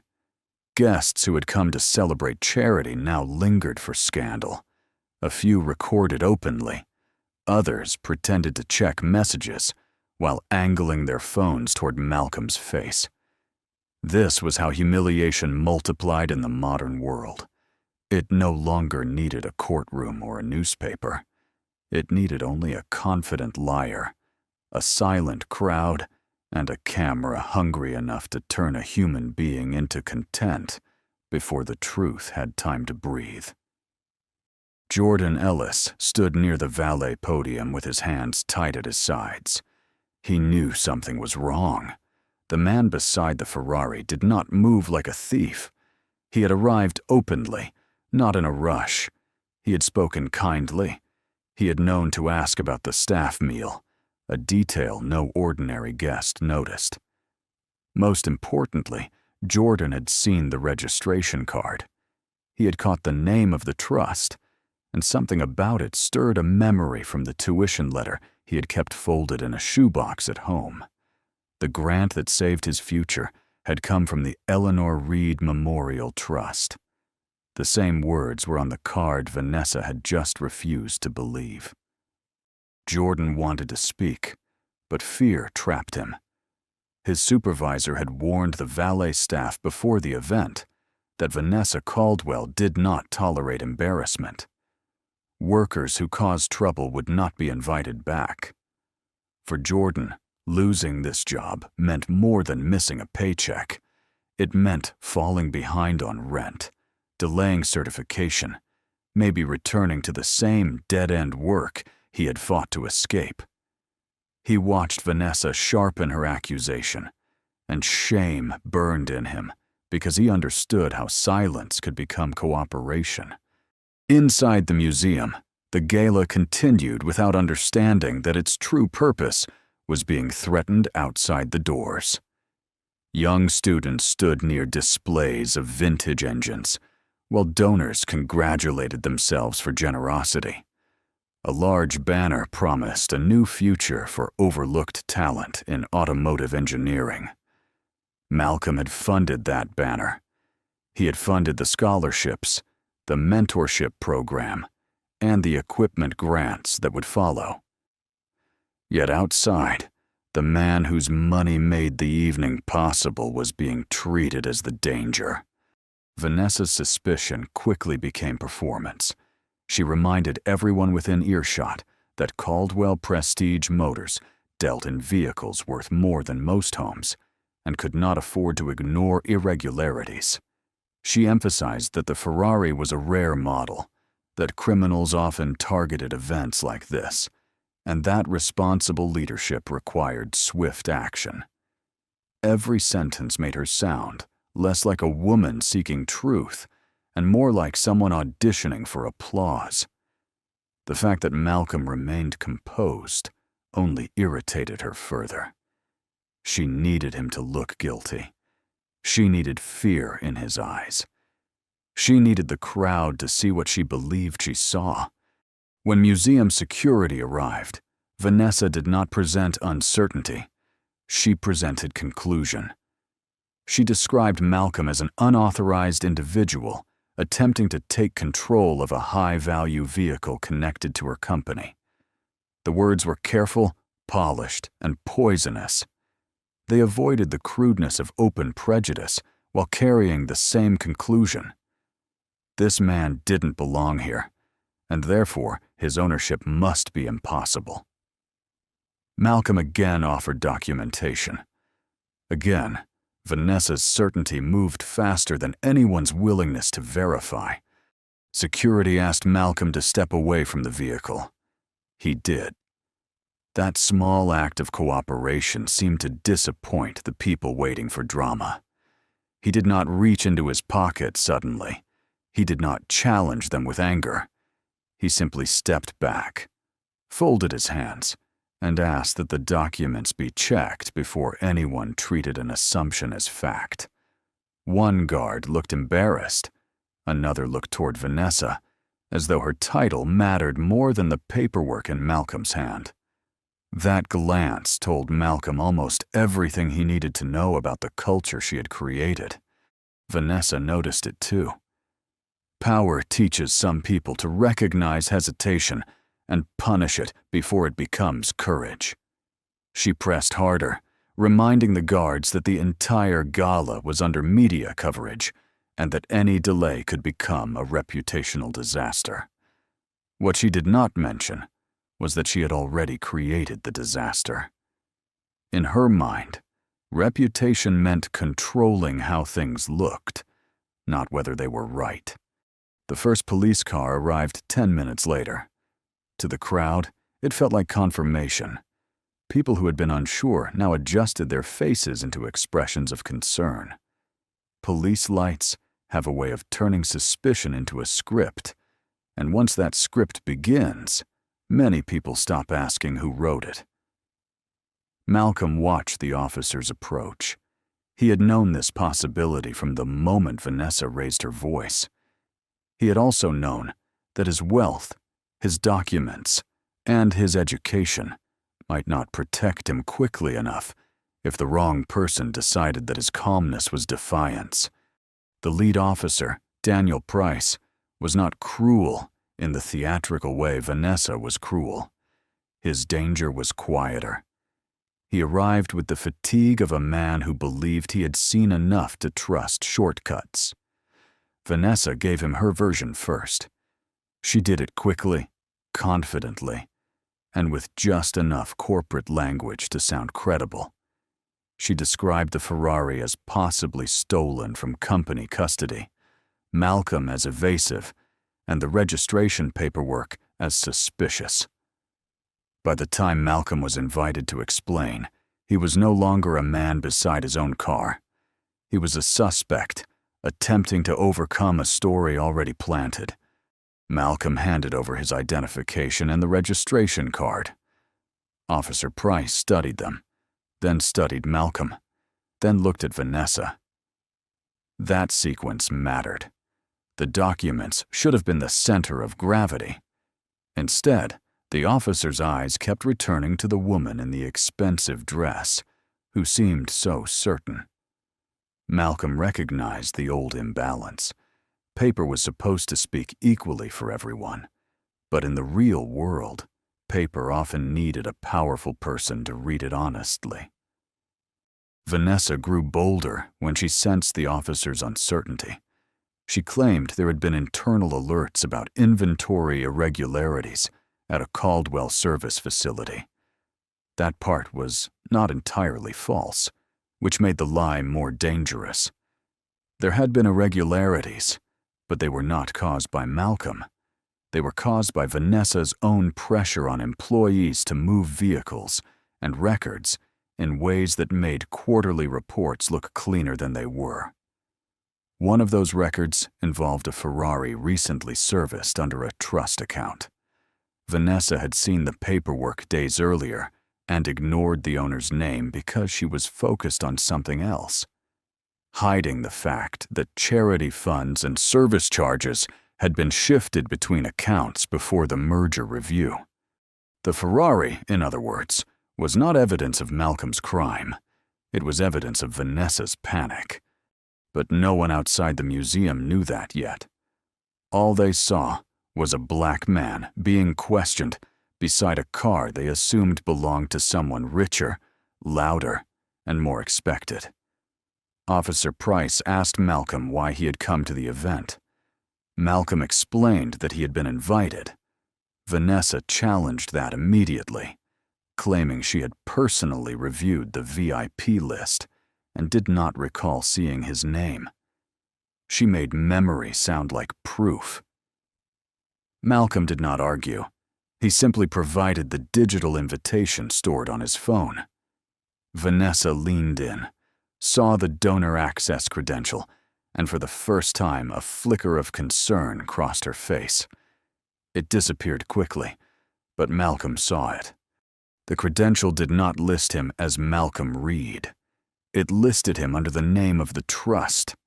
That was by his own design. For years, he had preferred the work to be recognized, not the man behind it. But now the privacy that had protected his peace gave Vanessa room to attack him. She suggested the invitation could have been obtained improperly. She suggested the trust name could be used as cover. She suggested anything that kept her from admitting the simplest possibility, that she had been wrong from the beginning. A younger officer asked whether someone from Caldwell's headquarters could verify the service records. Vanessa answered before Malcolm could. She insisted that she was the highest-ranking Caldwell executive present, and that her judgment should be sufficient until the vehicle could be impounded. The word impounded moved through the crowd like a spark. Phones lifted higher. Jordan's face tightened. Malcolm looked toward the Ferrari, not because he feared losing it, but because the thought of that car being dragged away under suspicion felt like an insult to Eleanor's memory. He remembered the day the Ferrari arrived. He had stood alone in the delivery room, while the dealer representative explained features Malcolm already understood better than he did. The car had gleamed beneath the lights, but Malcolm had not touched the steering wheel right away. He had placed his hand on the seat beside him, imagining Eleanor there, teasing him for pretending not to be emotional. He had whispered nothing aloud. He had only breathed through grief and gratitude until both became too large to separate. Now Vanessa was turning that memory into evidence of theft, and the cruelty of it settled deeper than her words. Still, Malcolm remained calm. Not because he felt nothing, but because he felt too much to waste it on spectacle. He asked Officer Price to contact the registration authority, the insurer, and the attorney listed on the trust documents. He also asked that the vehicle not be touched until its ownership was verified. The requests were reasonable. Vanessa treated them as manipulation. She accused him of trying to delay accountability and warned the officers that sophisticated thieves often used paperwork to confuse law enforcement. That phrase pleased her. It made prejudice sound like expertise. The situation might have turned then if Jordan had found his courage sooner. He stepped forward halfway, then stopped when Vanessa's assistant, a thin man named Miles Voss, moved beside him and quietly reminded him that temporary staff were replaceable. Miles did not need to raise his voice. Fear does not require volume when the power imbalance is clear. Jordan swallowed what he knew and stepped back. Malcolm saw the exchange. He did not blame the young man. He had once been young enough to know how expensive courage could be. Inside the museum, the gala program was nearing the scholarship announcement. Vanessa was supposed to appear on stage in 15 minutes. She knew that if Malcolm was still outside, if police were still questioning him, if guests kept filming, the evening would become impossible to control. So she made the choice that revealed her more clearly than anything she had said. She urged the officers to remove him from the entrance before donors became uncomfortable. Not before the truth was verified. Not before paperwork was checked. Before donors became uncomfortable. That was the moment Malcolm understood that Vanessa had to be removed from Caldwell, not merely corrected. A person who valued donor comfort over human dignity could not be trusted with a scholarship fund built for overlooked students. A leader who saw humiliation as a branding problem could not protect employees who lacked power. Malcolm had come to observe. Vanessa had given him the answer. Officer Price asked Malcolm to place his hands where they could be seen while they sorted things out.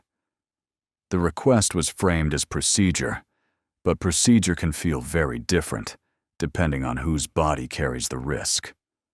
The crowd grew silent in the way crowds do when they know something wrong is happening, but want permission from authority before admitting it. Malcolm complied. He could feel dozens of eyes on him.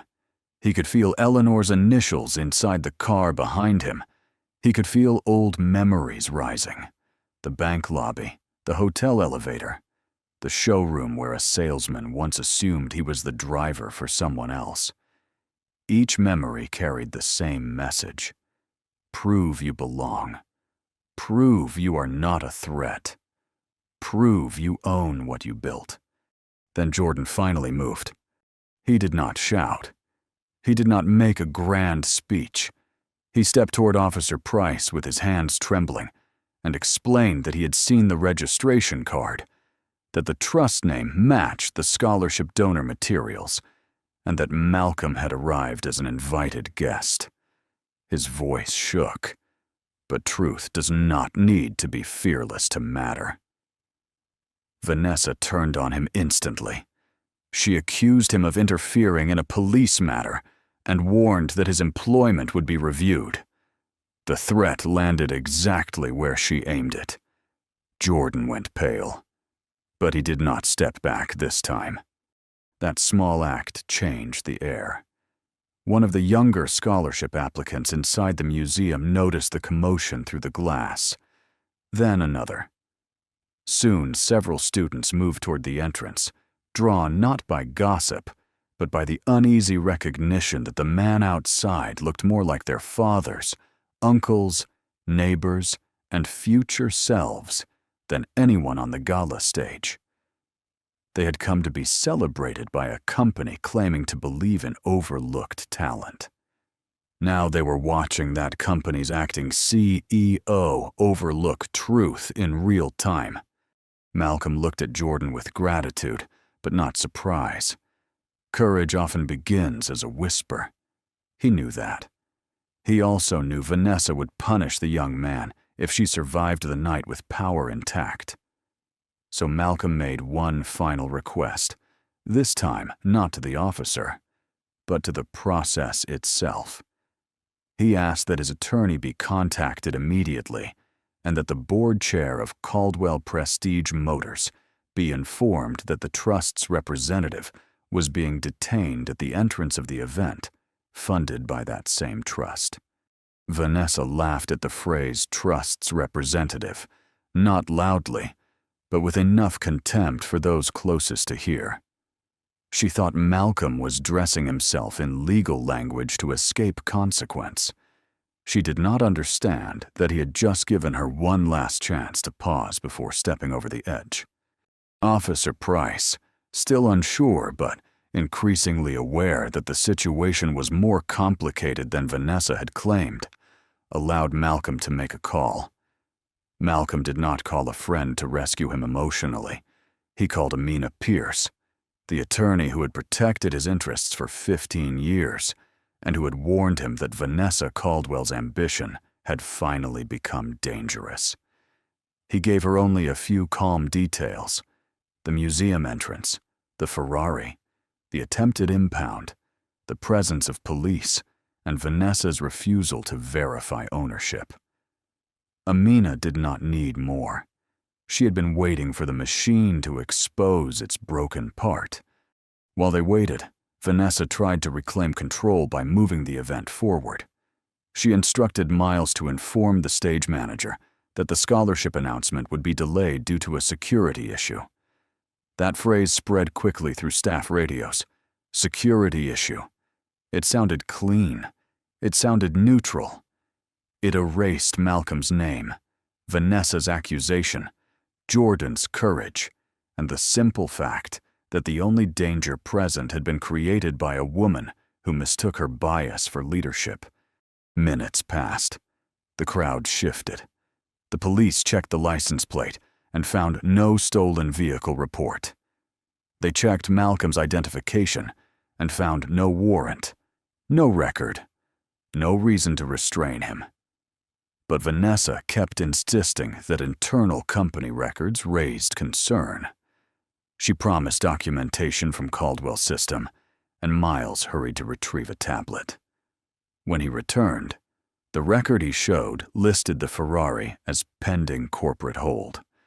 It looked official enough to confuse the officers. It was also false, altered that afternoon by someone using executive access. Malcolm saw the screen and understood. The accusation was no longer just prejudice. It was fraud being improvised in public. For the first time that evening, his expression changed. Not into anger, not exactly, but into something colder.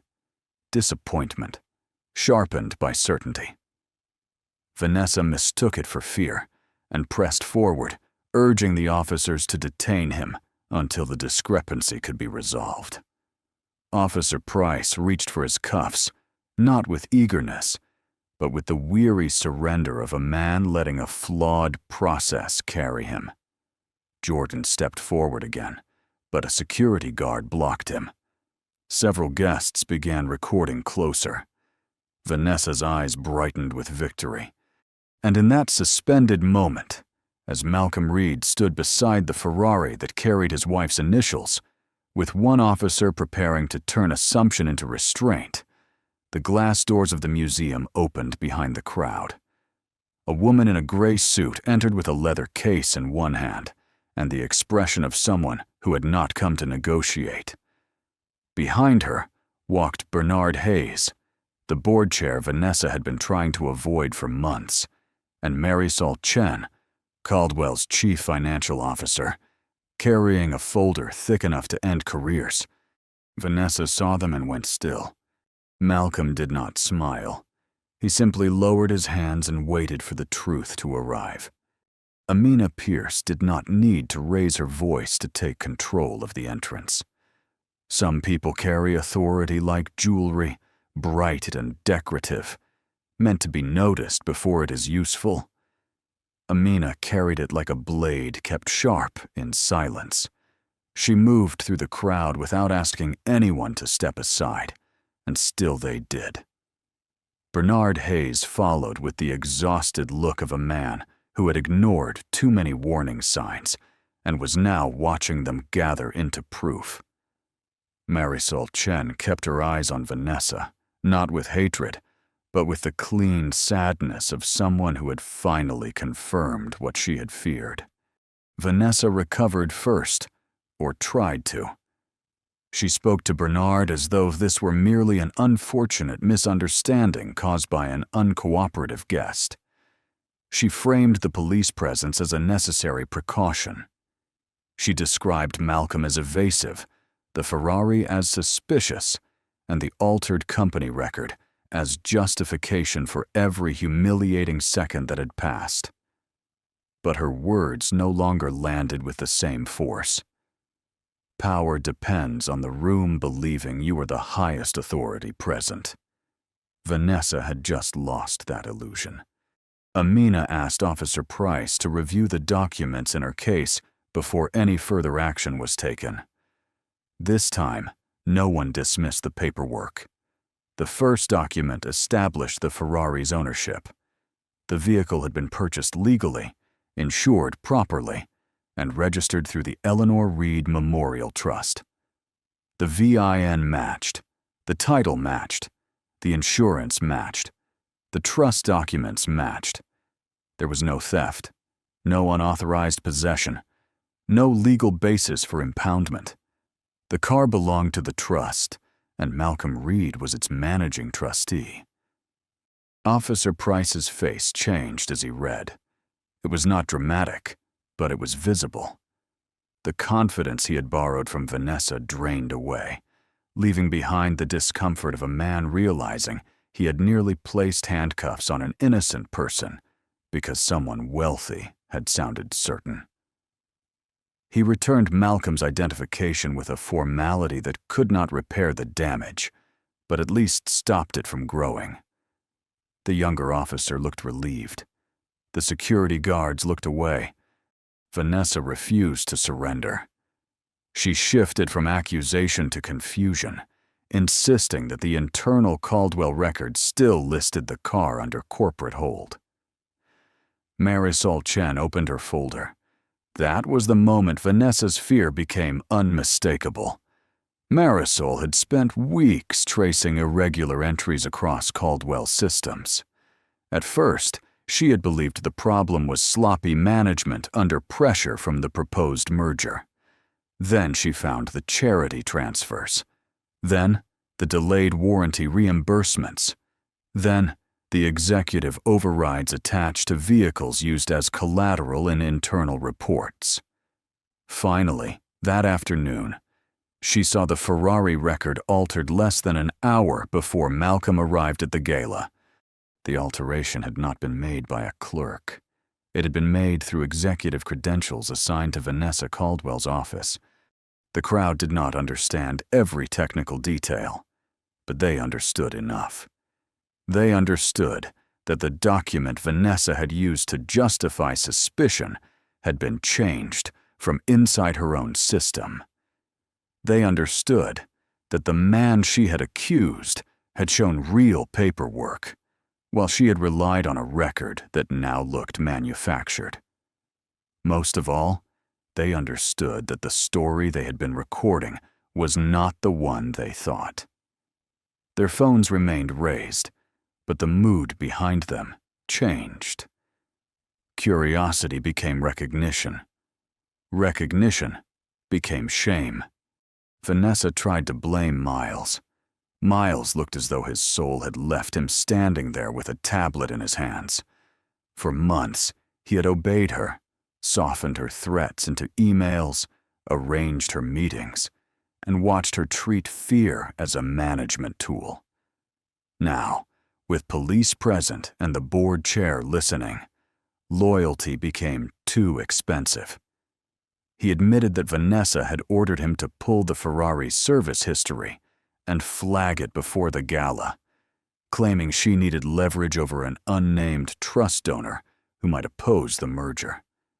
He had not known she would turn that flag into a police accusation. That did not make him innocent, but it made the machinery visible. Bernard Hayes closed his eyes for a moment. Malcolm watched him carefully. Bernard was not a villain, but cowardice in a boardroom can create space for villains to operate.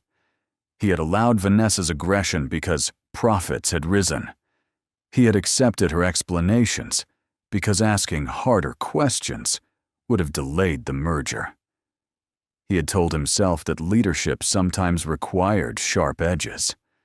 Now those sharp edges had been turned on the very person whose trust kept Caldwell alive. Amina then presented the second set of documents. These were not about the Ferrari. They were about control.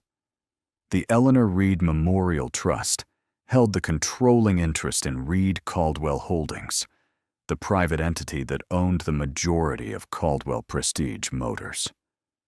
Through that trust, Malcolm Reed possessed the authority Vanessa had spent months pretending she held without limits. He was not a random guest. He was not merely a donor. He was not an outsider trying to impress anyone with a sports car. He was the hidden founder, the principal owner, and the final vote on the merger Vanessa had built her future around. The silence that followed was deeper than the earlier silence. Earlier, people had been quiet because they were waiting to see a man punished. Now they were quiet because they understood. They had watched the owner of the company be treated like a criminal by his own acting CEO. Vanessa stared at Malcolm as if seeing him for the first time made the world unfair to her. That is the strange arrogance of people who judge too quickly. They are not horrified by the harm they caused. They are offended that the person they harmed turned out to have power. In her face, Malcolm saw no real remorse, only calculation collapsing. She was not thinking about the insult to his dignity. She was thinking about the merger bonus slipping away, the board votes dissolving, the headlines forming, and the video evidence spreading faster than her lawyers could contain it. Malcolm finally spoke, but even then, he did not perform anger for the crowd. He made it clear, in a measured way, that the issue had never been whether he could prove he owned the Ferrari. The issue was, what would have happened if he could not? What if he had been a mechanic, borrowing a customer's car with permission? What if he had been a young student from the scholarship program standing beside a vehicle he had been asked to move? What if he had been Jordan, or any worker whose documents were not enough to overcome a powerful person's assumption? Malcolm's calmness forced the crowd to confront the truth Vanessa had tried to hide behind procedure. The problem was not a misunderstanding. It was a system in which certain people were believed first, and others were forced to survive the consequences. Jordan stood near the valet podium, barely breathing. When Malcolm's eyes found him, the young man looked down, ashamed that he had hesitated. Malcolm did not let that shame settle. He acknowledged Jordan's courage in front of everyone, not as a dramatic reward, but as a correction. The first person at that entrance who had tried to protect the truth had not been a board member, an officer, or an executive. It had been a young valet with the most to lose. That fact embarrassed the powerful more than any speech could have. Vanessa attempted one last defense. She claimed she had acted out of concern for company property, but that argument collapsed under its own weight.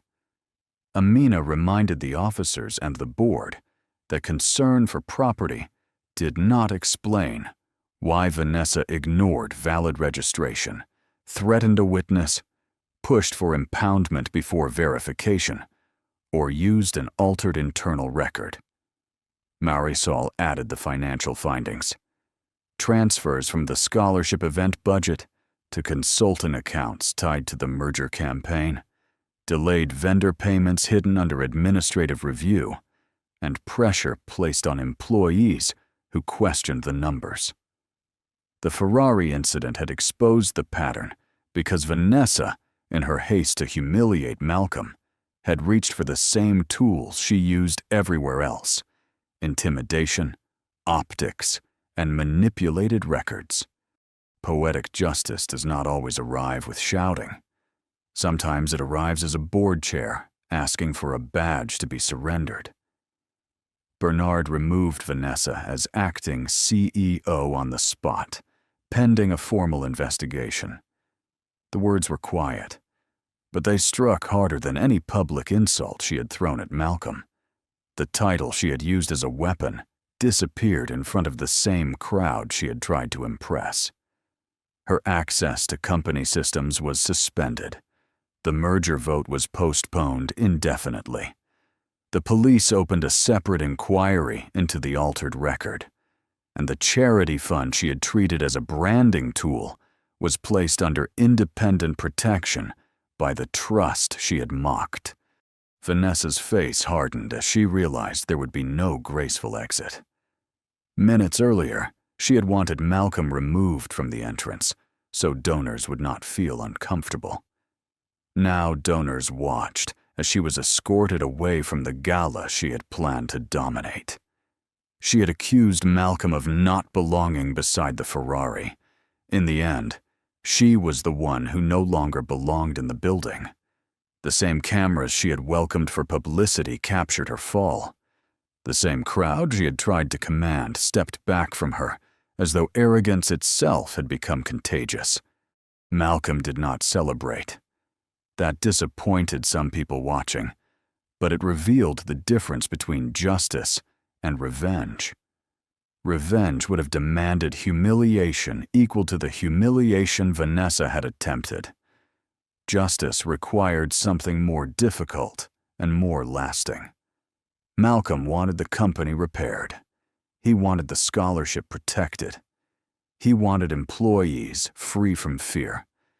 He wanted the students inside the museum to remember the night, not only as the night a powerful woman was exposed, but as the night a promise survived. The gala did not end. That was Malcolm's decision.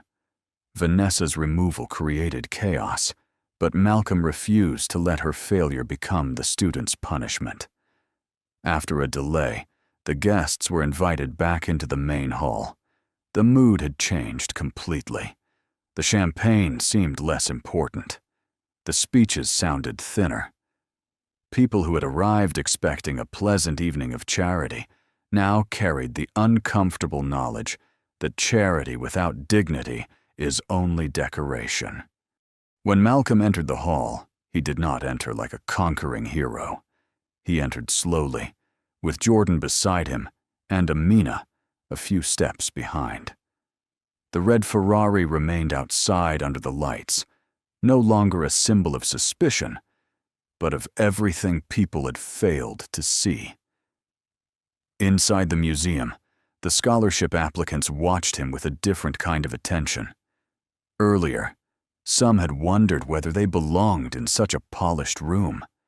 Now they had seen the man who funded the room nearly thrown out of it. The lesson was painful, but it was also powerful.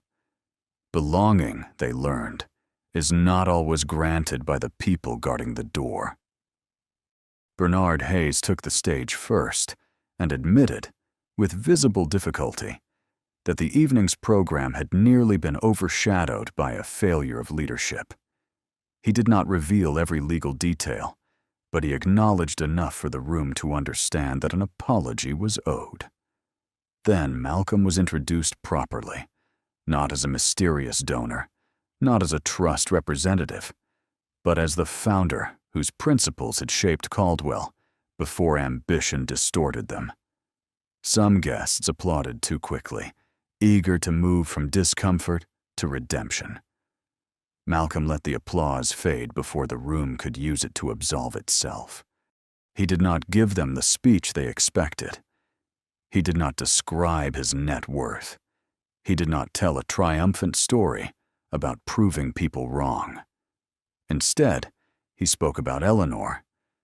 He spoke about a woman who believed talent often lives where opportunity refuses to look.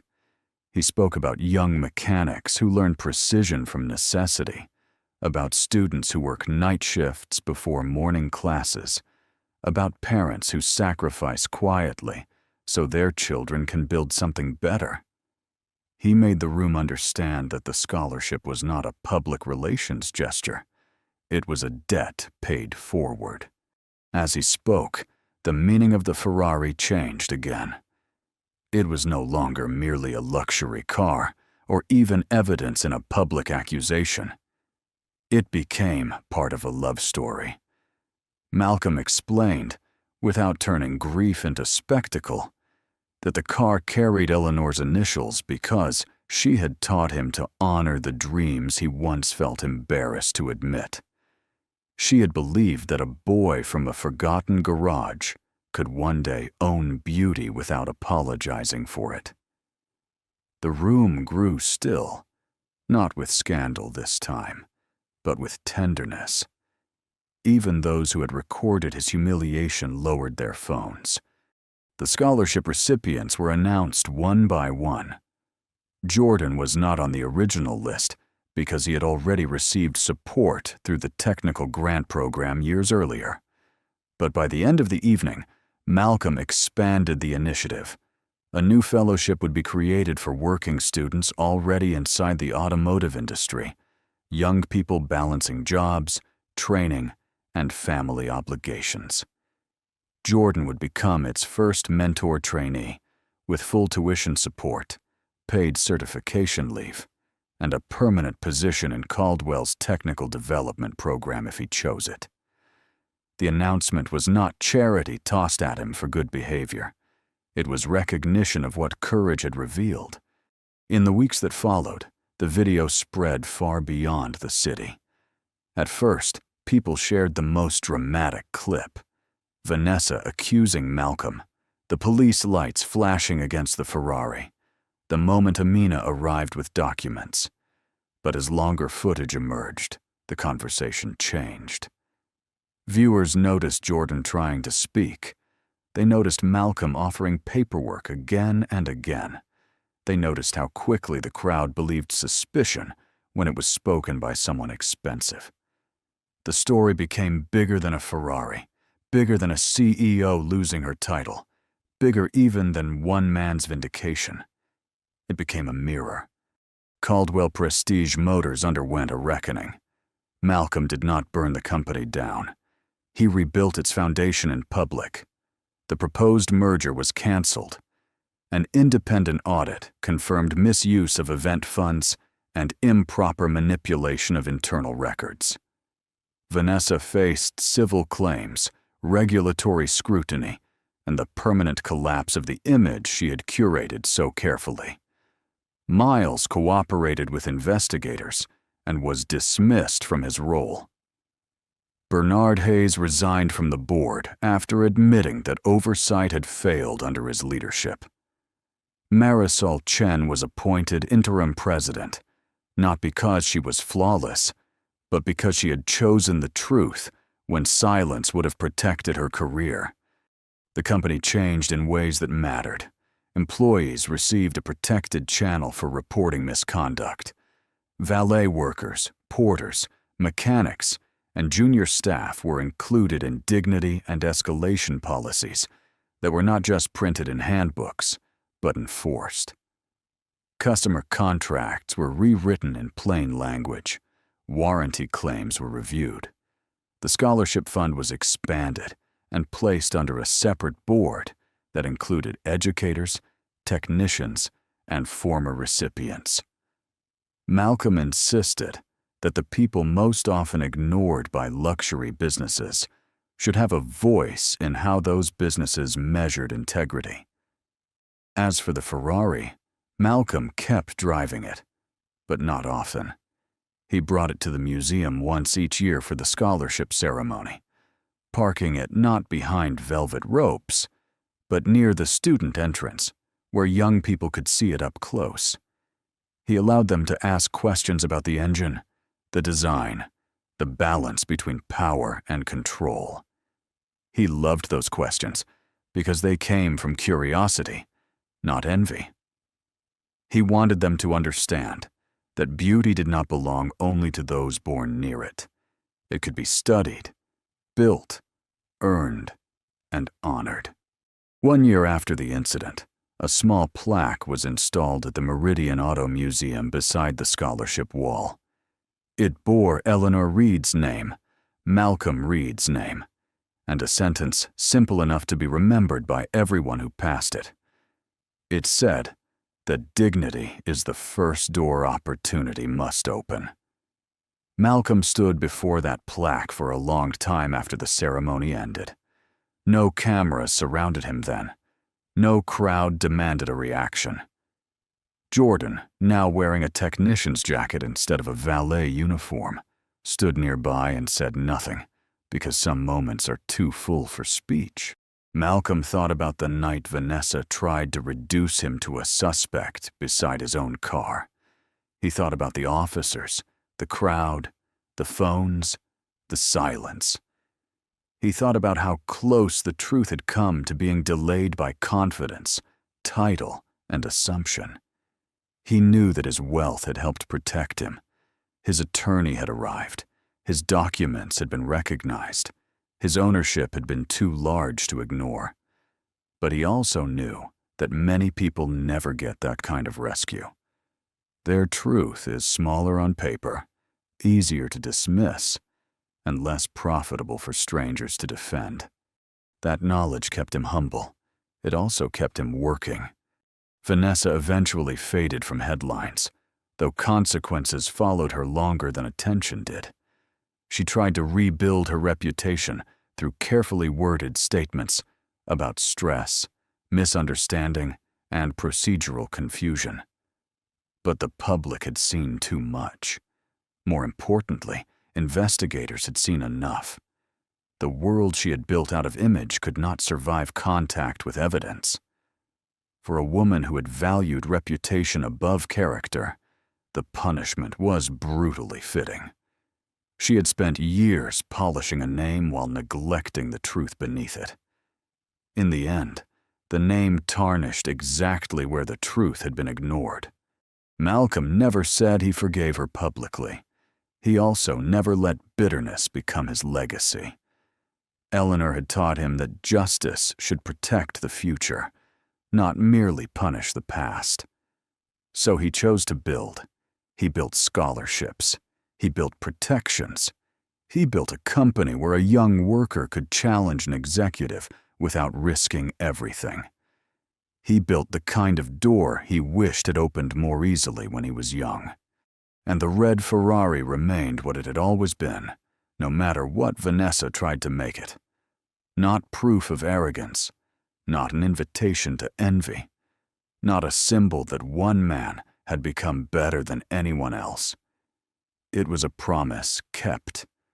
It was a reminder that a boy who once fixed engines under weak garage lights had lived long enough to honor the woman who believed in him.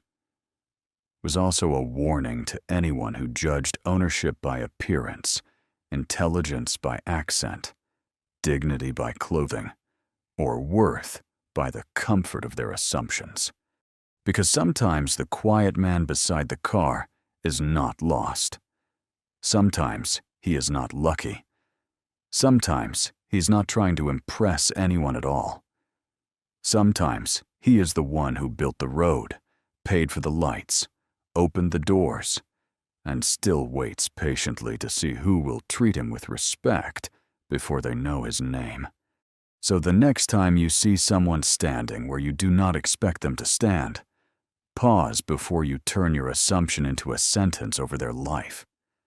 The truth does not become smaller because it arrives quietly. Dignity does not disappear because someone powerful refuses to recognize it. And kindness, when protected by courage, can outlast arrogance every single time. If this story reminded you that no one should have to prove their humanity before being treated with respect, leave a like. Share it with someone who needs the reminder. And tell us in the comments whether you think Malcolm gave Vanessa exactly the justice she deserved. Before anyone knew his name, a soaked stranger walked into the restaurant looking like he might not survive another minute. Do not let him near the tables.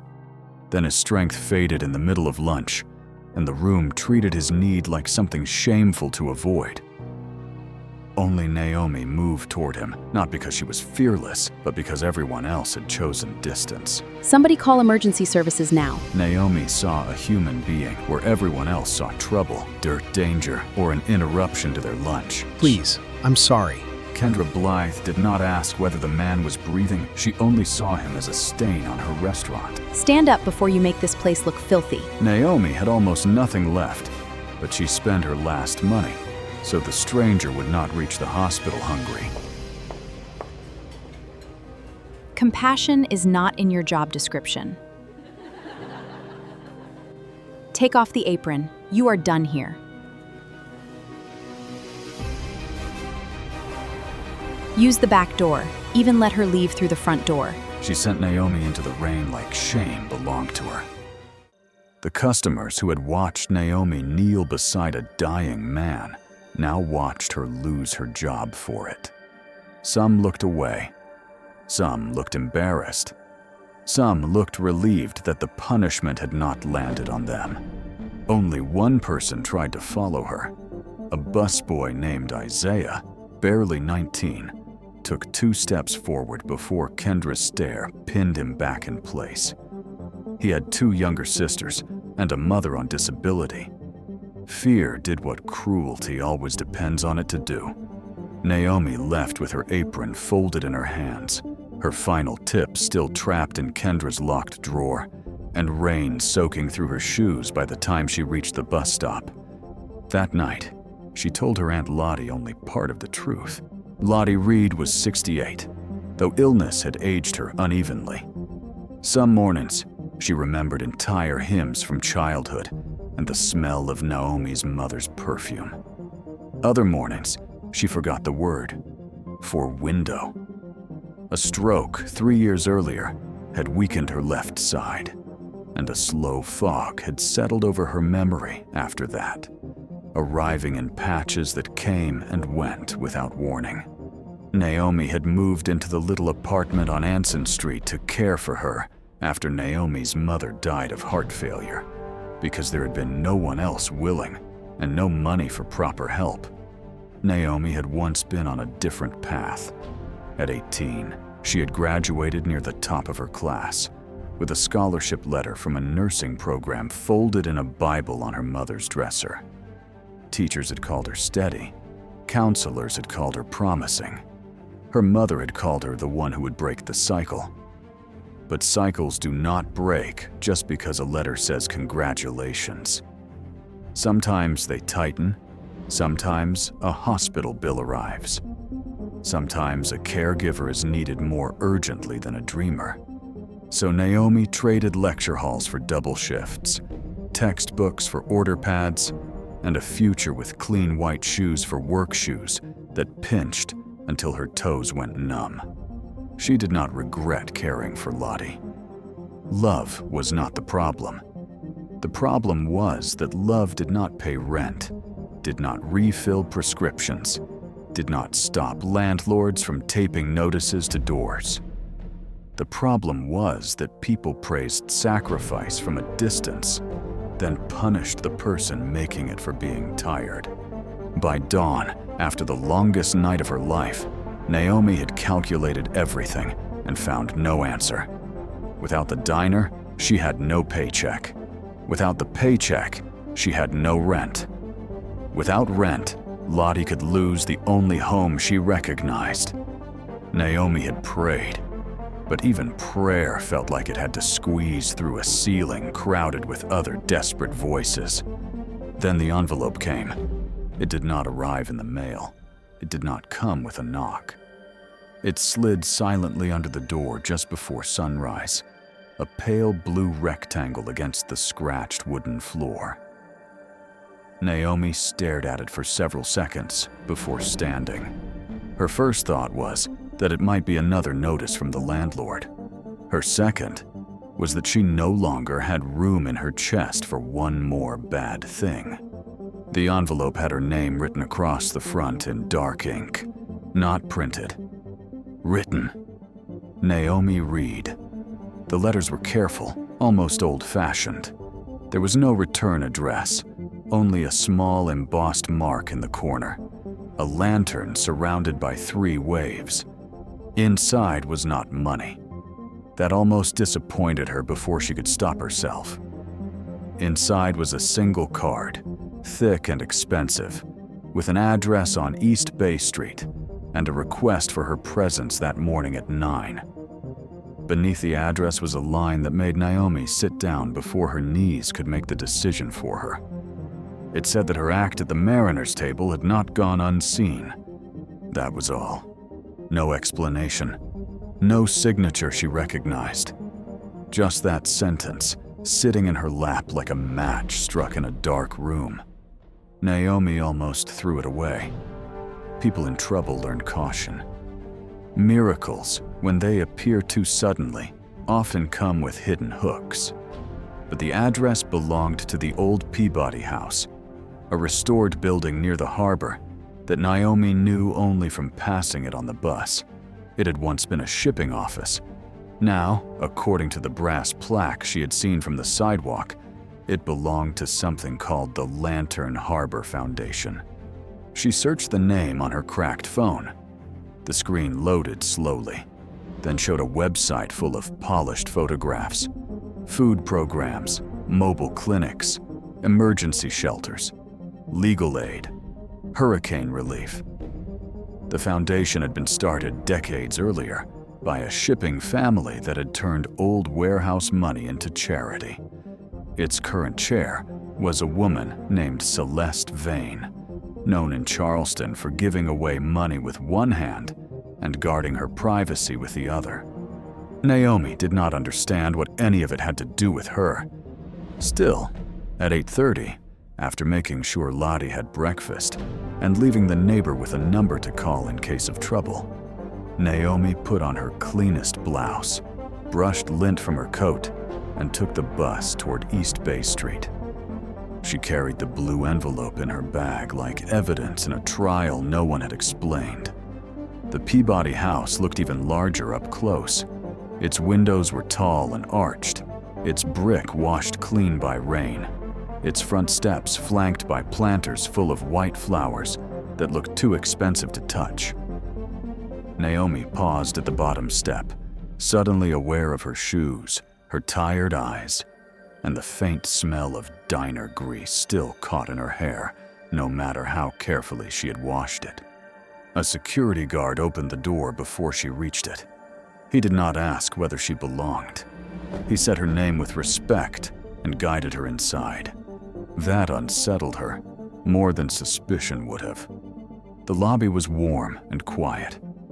Not rich in the loud way of chandeliers and marble meant to impress, but in the deep, quiet way of places built by people who expect the world to move aside. Oil paintings lined the walls. A long table held brochures about flood relief and food access. Near the back, through a set of open doors, Naomi saw a conference room where 3 people stood waiting. One was Celeste Vane. She was in her 70s, silver-haired, straight-backed, and smaller than Naomi expected. Her face held the calm of someone who had survived more than her portrait suggested.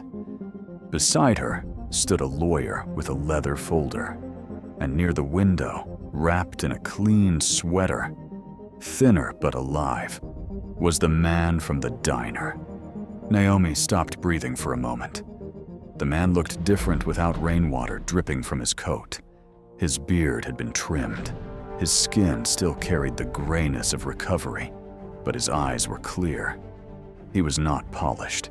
He was not suddenly transformed into someone untouched by pain, but he was alive.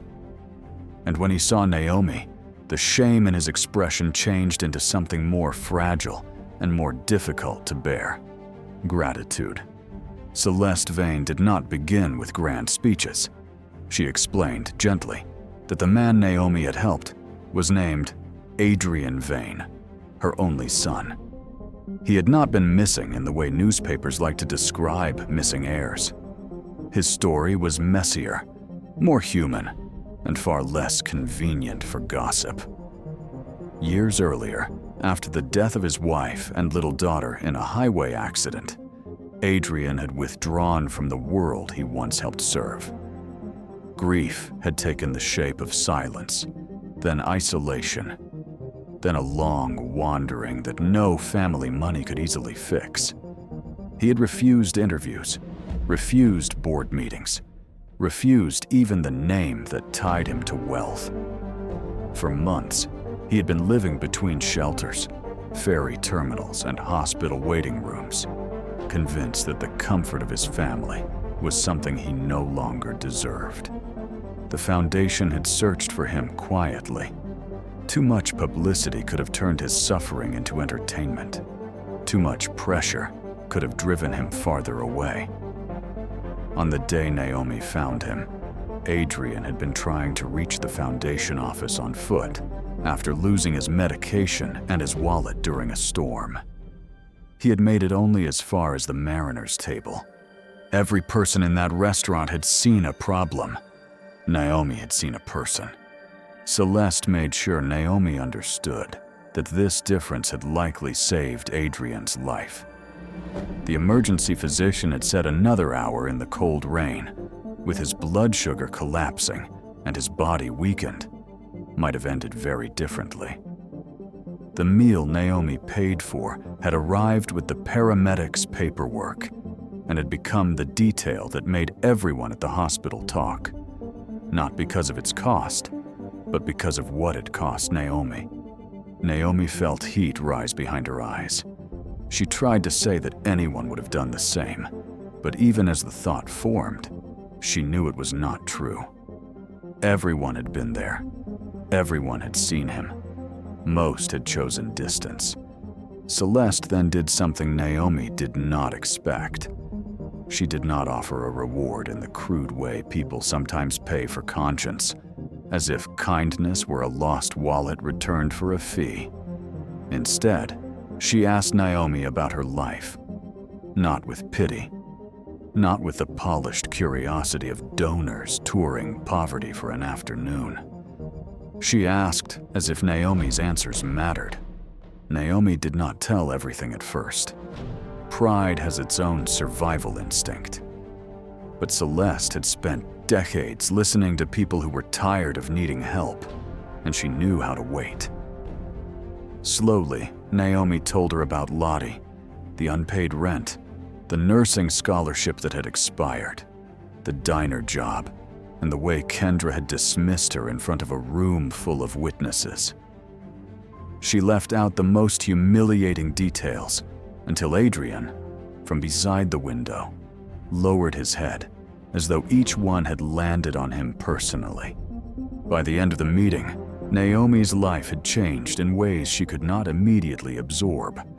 The Lantern Harbor Foundation offered her a position coordinating a new community meals program called Harbor Hands, which would partner with local restaurants to create emergency meal vouchers for people in crisis. The salary was more than double what she had made at the diner.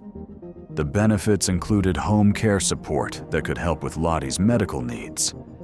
The foundation's housing attorney would contact Naomi's landlord that afternoon to stop the eviction and settle the arrears from a hardship fund, not as charity tossed from above, but as stabilization for a caregiver who had been carrying too much alone.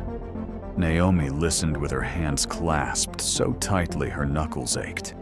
She had expected, at most, a thank you note, perhaps a small check, perhaps nothing she could rely on. She had not expected an opening. She had not expected someone to look at her years of sacrifice and see qualifications instead of weakness. Celeste explained that the foundation did not need someone who merely understood policy. It needed someone who understood hunger without making hungry people feel small. It needed someone who knew the difference between feeding a person and humiliating them.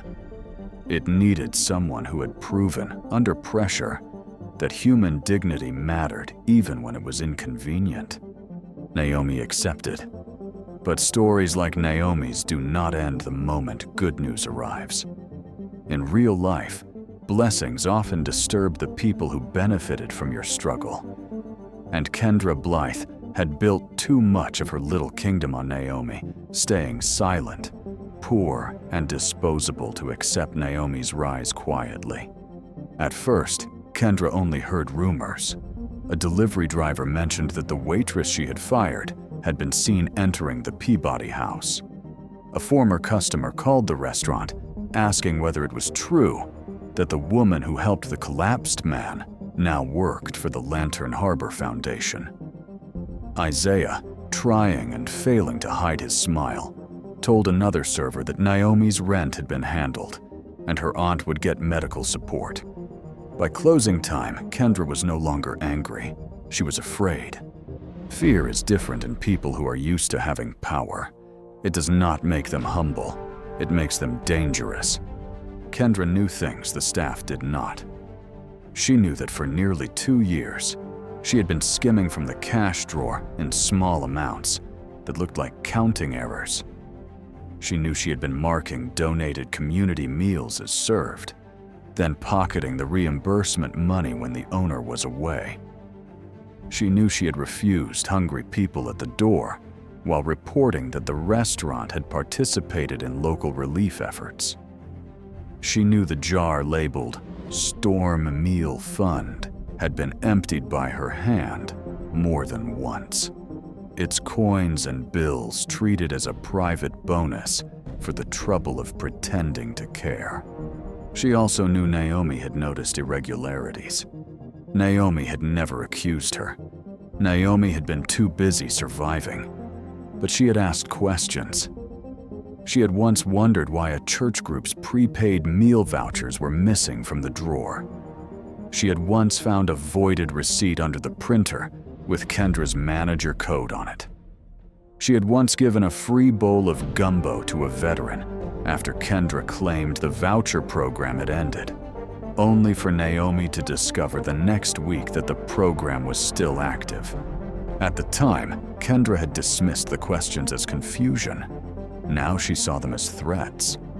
By the next morning, Kendra had created a new story. According to her, Naomi had not been fired for helping a stranger. Naomi had been fired after an internal review suggested she had stolen money from the register and used a medical emergency to distract from it. Kendra did not make the accusation loudly at first. She was too strategic. She let it leak in pieces, through staff whispers, through a carefully worded email to the restaurant owner, through a complaint sent to the Lantern Harbor Foundation's general inbox. The complaint claimed that Naomi Reed was dishonest, unstable, and unfit to handle charitable funds. To make the lie look official, Kendra pressured Isaiah to sign a witness note stating that he had seen Naomi near the drawer before cash went missing. Isaiah refused at first. He said he had seen nothing like that. But Kendra knew his schedule, his family situation, and his fear of losing the only job close enough to home. She cut his hours in half for 1 week, then returned them with a warning hidden behind a smile. By the second week, Isaiah signed a statement he hated himself for signing. Kendra also convinced a prep cook named Marisol to say Naomi had been upset about money. That part was technically true, which made the lie harder to fight. Naomi had been upset about money because poverty had been pressing its knee against her chest for years. Kendra twisted that human truth into motive. When the foundation received the complaint, they did what responsible organizations must do. They placed Naomi on temporary administrative leave while the matter was reviewed. Celeste herself called Naomi and made it clear that leave was not judgment, but process. Still, the word leave felt like a door closing. Naomi had held her new job for only 11 days. The apartment that had begun to feel safe became heavy again. Lottie sensed Naomi's sadness even through the fog of her memory. Some evenings, she reached for Naomi's hand without knowing exactly why. Naomi tried not to cry in front of her. She had cried enough into dishwater, enough into bus windows, enough silently behind the walk-in freezer at the diner. She was tired of tears that changed nothing. What hurt most was not even the risk of losing the job. It was the precision of the lie. Kendra had chosen the accusation that would wound Naomi deepest because Naomi had spent her whole life guarding her integrity. Poor people learned that one mistake can become their whole identity. In the mouths of people looking for reasons to dismiss them, Naomi had always kept receipts, counted change twice, returned overpayments, corrected tips when customers wrote too much by accident. She knew how quickly a black woman in a service uniform could be called dishonest by someone whose own theft wore perfume and a manager badge. For 3 days, Naomi heard nothing. During those 3 days, Kendra enjoyed herself. She moved through the mariner's table with renewed sharpness, telling staff that consequences were finally catching up with people who played saint for attention. She pretended not to care when customers asked about Naomi, then made sure they received a version of events muddy enough to stain her. She even printed a new policy about employee conduct during emergencies, as if compassion had been a workplace hazard. But lies require maintenance. Truth can sit quietly and wait. The first crack came from Isaiah. Guilt can make a room feel too small. Isaiah stopped sleeping. He replayed the moment Naomi knelt beside Adrian, the way she had held his hand without flinching, the way everyone else, including him, had stood back. He replayed the moment Kendra pushed the witness note toward him and reminded him how many people wanted his job. He thought about his sisters, yes, but he also thought about what kind of man he was becoming if fear could make him harm the one person who had always treated him like he mattered. On the 4th morning, Isaiah went to the foundation office before his shift. He arrived shaking harder than Adrian had shaken in the diner, carrying a folded copy of the statement he had signed. He told the foundation's review attorney that it was false. He admitted Kendra had pressured him. He admitted he had never seen Naomi steal anything. He admitted something else, too. For months, he had watched Kendra remove cash from the Storm Meal Fund jar and replace donation vouchers with blank slips. That confession did not clear Naomi immediately, but it shifted the room. The second crack came from Marisol. She had been quiet for years because she needed work, and because Kendra had a way of making every immigrant employee feel one document away from disaster, whether that was true or not. Marisol had signed nothing, but she had allowed Kendra to use her name in the complaint. When she learned Isaiah had gone to the foundation, she did not want him standing alone. She brought what Kendra had forgotten existed: photographs. Months earlier, Marisol had photographed several prep lists and reimbursement sheets because Kendra kept blaming kitchen staff for missing voucher meals. At the time, Marisol had only wanted proof that the kitchen had prepared what it was told to prepare. But the photos showed a pattern.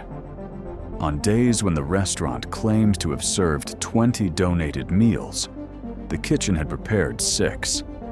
On days when reimbursement forms showed full distribution, staff meal logs showed no matching plates. Several forms had Kendra's manager code. Some had Naomi's initials forged badly enough that anyone who knew her handwriting could see the insult. The third crack came from Adrian. Recovery had not made him suddenly powerful in the way people imagine wealth fixes everything. He was still grieving. He still moved carefully through rooms.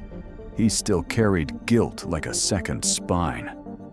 But he had one thing Kendra had not counted on: memory sharpened by humiliation.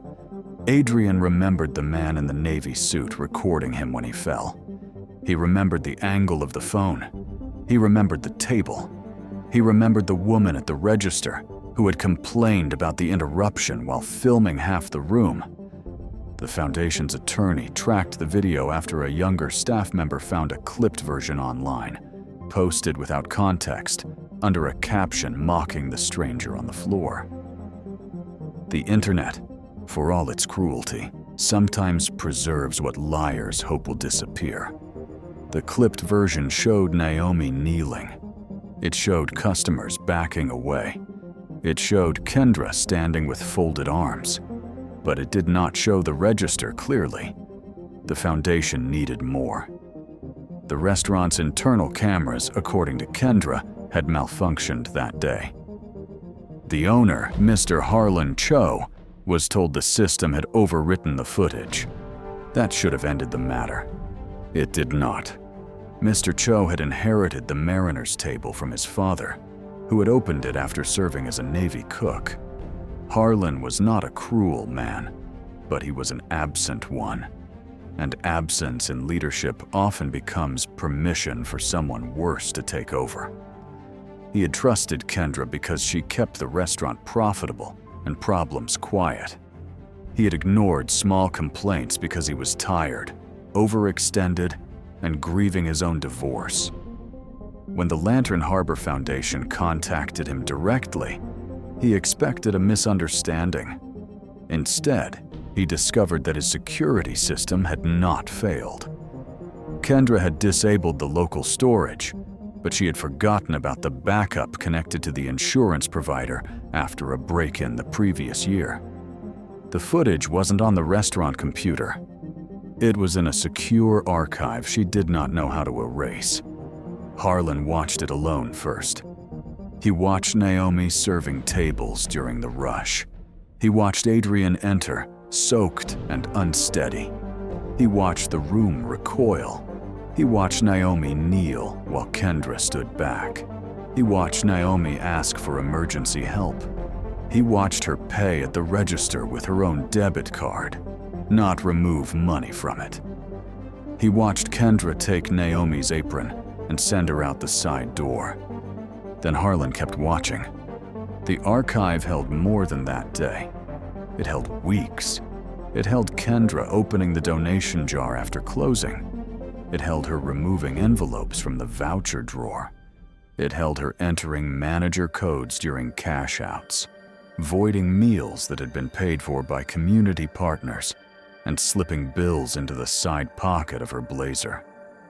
It held her handing Isaiah the witness note in the storage hallway, pointing toward the schedule board, and making the threat clear even without audio. The truth had not needed to shout. It had needed someone to look. When Naomi was called back to the foundation office, she expected another question, another form, another polite expression from people deciding whether to believe her. Instead, she found Celeste, Adrian, Harlan Cho, Isaiah, Marisol, and the foundation attorney seated around the same conference table where hope had first begun to feel possible. Naomi stood at the doorway, uncertain whether she had entered a trial or a rescue. Celeste did not make her wait. She explained that the accusations had been withdrawn, disproven, and referred for further action. Harlan apologized, with a face so pale, it seemed the shame had drained him. He admitted that his trust in Kendra had allowed harm to grow under his roof. Isaiah cried before he could finish his apology. Marisol kept her eyes lowered until Naomi crossed the room and touched her shoulder. Not because Naomi owed anyone comfort, but because she understood what fear could do to good people trapped under bad authority. Adrian said the least, but his presence said enough. He had been the man on the floor. Now he was one of the reasons the truth was standing. Naomi was cleared fully. Her leave was ended. Her name was restored. But restoration, for someone who has been publicly humiliated, is not simply a letter saying the matter is closed. A lie travels through people. It enters rooms before you do. It sits in the air, waiting to see whether you will defend yourself or shrink. Celeste understood that. So did Harlan. The Mariners' table held a staff meeting the following Monday before opening. This time, Naomi did not enter through the side door. She entered through the front. The same bell rang above her head, bright and careless, just as it had the day Adrian collapsed. But the room felt different now. The chairs were stacked on tables. The floor smelled of lemon cleaner. The staff stood near the counter, tense and quiet. Kendra was there too, though no longer behind the host stand. Her makeup was perfect, but her face had lost the confidence that once made people step aside. Harlan spoke first, not with the polished language of corporate apologies, but with the rough honesty of a man who had finally looked at what his neglect had cost. He told the staff that Naomi Reed had been wrongfully fired, falsely accused, and publicly mistreated for doing what every decent person in that room should have done. He confirmed that Kendra Blythe had been terminated for cause, and that evidence of theft, intimidation, falsification of records, and charity fraud had been turned over to the proper authorities. Kendra tried to hold herself stiff, as if posture could substitute for innocence. But there are moments when a person's own silence becomes a confession. She had spent years making others feel small under fluorescent lights. Now she stood under the same lights, while the room learned what she had done. The poetic justice was not loud, it was precise. Kendra had fired Naomi for feeding a hungry stranger, and now the theft that destroyed her reputation came from money meant to feed hungry strangers. She had accused Naomi of stealing from a register, and the register logs exposed her. She had used employees' fear to create false statements, and those same employees became the witnesses who helped undo her. She had sent Naomi through the side door in shame, and Naomi returned through the front, while Kendra left, escorted by the owner she had deceived. No one applauded. It was better that way. Applause might have made it feel like a performance. This was not a performance. It was accountability. Kendra's downfall did not end at the sidewalk. Investigators later found that the stolen voucher funds were larger than anyone first believed. Several small churches had paid the Mariners' Table in advance to provide hot meals during storms, believing their donations had reached people who needed them. Some had not. A veterans group had sponsored meal cards that were quietly canceled in the system. A neighborhood relief fund had been billed for plates never served. Kendra had not merely stolen cash. She had stolen trust from people who gave what little they had to help others. The charges that followed did not make Naomi happy. She was not the kind of person who found joy in someone else's ruin. But she did feel something steadier than happiness. She felt the weight of a foot lifting from her neck. She felt the world, for once, refusing to ask the wounded person to be the only one who pays. Kendra tried to find another management job, but Charleston is smaller than pride imagines. People talk. Records travel. References matter. The same polished confidence that once opened doors now raised questions she could not answer. For the first time in years, Kendra had to live without the protection of a title, and without people beneath her to blame.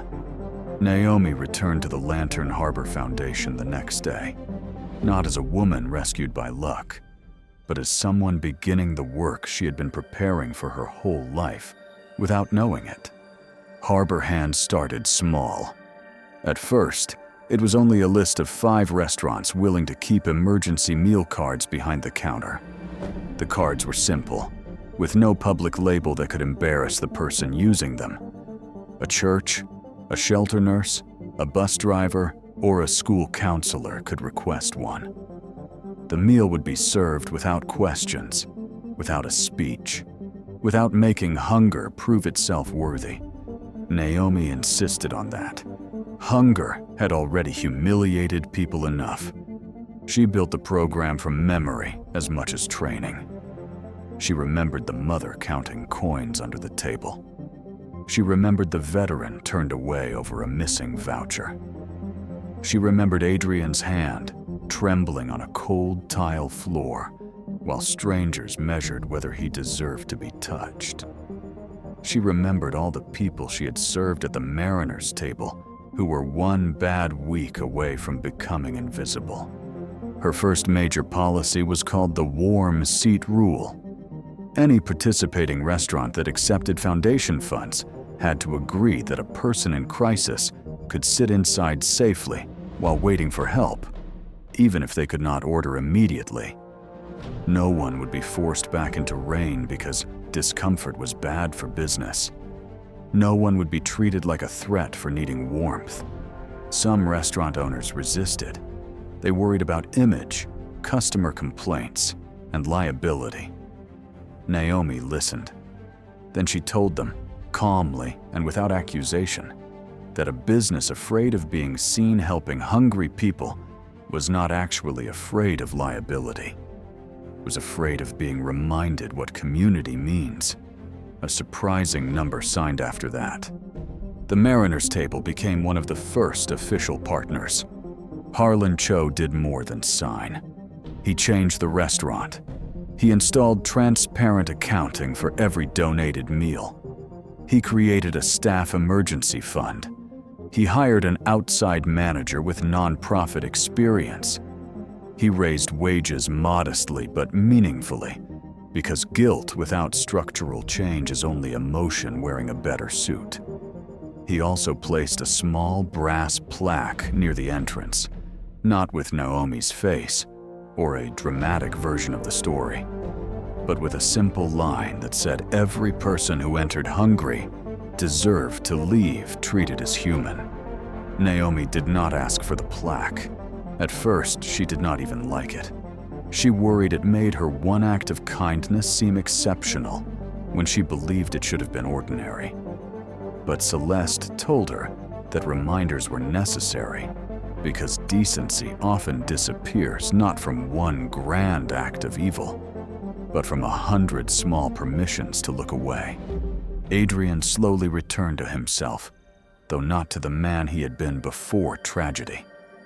Some losses do not give back the original version of a person. They make something quieter, deeper, sometimes more compassionate, sometimes more fragile. He began volunteering with Harbor Hands, first behind the scenes, reviewing supply lists and helping design intake forms that did not shame people. Later, he trained with peer support counselors to work with people in grief, addiction recovery, and housing instability.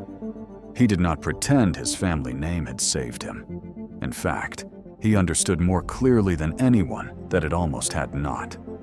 Money had searched for him, but a waitress with $38 had reached him first. That truth changed him. His relationship with Celeste healed slowly. Mother and son had spent years separated by grief, guilt, and all the words each feared would injure the other. Naomi never intruded on that healing. She only noticed, over months, that Adrian stopped standing near exits during meetings. Celeste stopped looking at him as if he might vanish if she blinked. One afternoon, Naomi saw them walk together along the harbor after a fundraiser, not speaking much, simply sharing space. Sometimes that is what forgiveness looks like before it has language. At home, life changed too.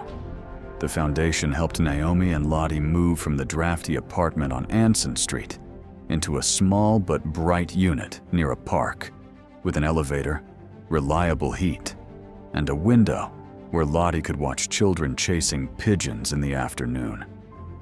The first night there, Lottie became agitated because the walls did not feel familiar. Naomi sat with her until the fear passed, describing each room softly, grounding her in the names of things. The next morning, Lottie woke and said the sunlight looked kind. Naomi cried in the kitchen where no one could see. For years, she had measured success in avoided disasters. Rent not late enough to evict, Medicine not empty enough to panic. Electricity not shut off yet. Shoes not broken beyond repair. Now she had space to imagine a life not built entirely around emergencies. She enrolled in evening courses toward a community health certification, not because she needed a title to prove her worth, but because the dream she had buried at 18 still had roots. The scholarship letter from long ago remained in her Bible, creased and yellowing. She did not look at it with grief anymore. She looked at it like evidence that the girl she had been was still somewhere inside the woman she had become. Not lost, only waiting. Months passed, and Harbor Hands grew. What began with 5 restaurants became 15, then 28. A mobile meal van joined the program after hurricane season, exposed neighborhoods where older residents could not reach distribution sites. School counselors started calling when students came to class, hungry after weekends. Hospital social workers requested meal cards for discharged patients who had nowhere stable to go. Bus drivers carried small information cards because they were often the first to see who was sleeping where the city pretended not to look. Naomi worked harder than she ever had at the diner, but the work no longer shrank her. There is a difference between exhaustion that empties you and exhaustion that has meaning. She still had difficult days. She still dealt with budgets, skeptical donors, broken supply chains, and people who assumed compassion could be scheduled neatly between office hours. But she also saw men who had been ignored sit down to hot stew without being watched like criminals. She saw mothers receive grocery boxes before shame could force them to choose between pride and dinner. She saw restaurant workers begin to understand that dignity was not extra service, it was the meal. The story of Naomi's firing eventually reached local news, though Celeste did everything possible to keep it from turning into spectacle. Reporters wanted a clean headline. Poor waitress saves rich heir. Villain manager exposed. Charity triumphs. But life is rarely that clean. Naomi agreed to one interview only after insisting that the focus remain on food insecurity and worker vulnerability, not on turning her into a saint. She was not a saint. She was a woman who had been tired, broke, and scared, and had still chosen to kneel. That distinction mattered. Saints are easy to admire because people imagine they are different from the rest of us. A tired woman choosing mercy with overdue bills in her pocket is much harder to ignore because she removes the excuse that kindness belongs only to people with spare time, spare money, or spotless lives. The interview aired on a Sunday evening. Naomi watched it with Lottie, who understood pieces of it. At one point, Lottie touched the screen when Naomi appeared, then looked at the real Naomi sitting beside her and smiled with sudden recognition. For one clear moment, the fog lifted enough for pride to pass through. Lottie remembered Naomi's mother then. She remembered the hospital. She remembered the little girl who used to line up dolls and pretend to check their temperatures. She remembered enough to tell Naomi, in her own wandering way, that her mother would have been proud. Naomi held that sentence for days. But the most important moment in Naomi's new life did not happen on television. It happened almost 1 year after the firing, on another rainy Tuesday afternoon, at the reopened Mariner's Table. The restaurant was hosting the launch of an expanded Harbor Hands partnership. There were donors, city officials, restaurant workers, shelter coordinators, and a few regular customers who remembered the old days with uncomfortable clarity. The event could have become polished and empty, the kind of gathering where people discuss hunger over catered trays. Naomi refused to let that happen. Instead of speeches first, she asked everyone to sit for a meal served family style. No VIP table. No reserved corner for donors. No separation between people with checks and people with lived experience. Adrian helped serve. Harlan cleared plates. Celeste sat beside a former shelter resident who now worked as a peer navigator.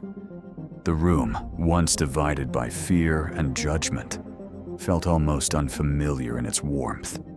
Near the end, Naomi stood where Kendra had once fired her. She did not describe Kendra with hatred. She did not need to. Hatred would have made Kendra too central to a story that had grown beyond her. Naomi spoke instead about the floor, the actual floor of the restaurant, the tile near table 6 where Adrian had collapsed. She said that every community has a floor like that, a place where someone falls and everyone else must decide what kind of person they are.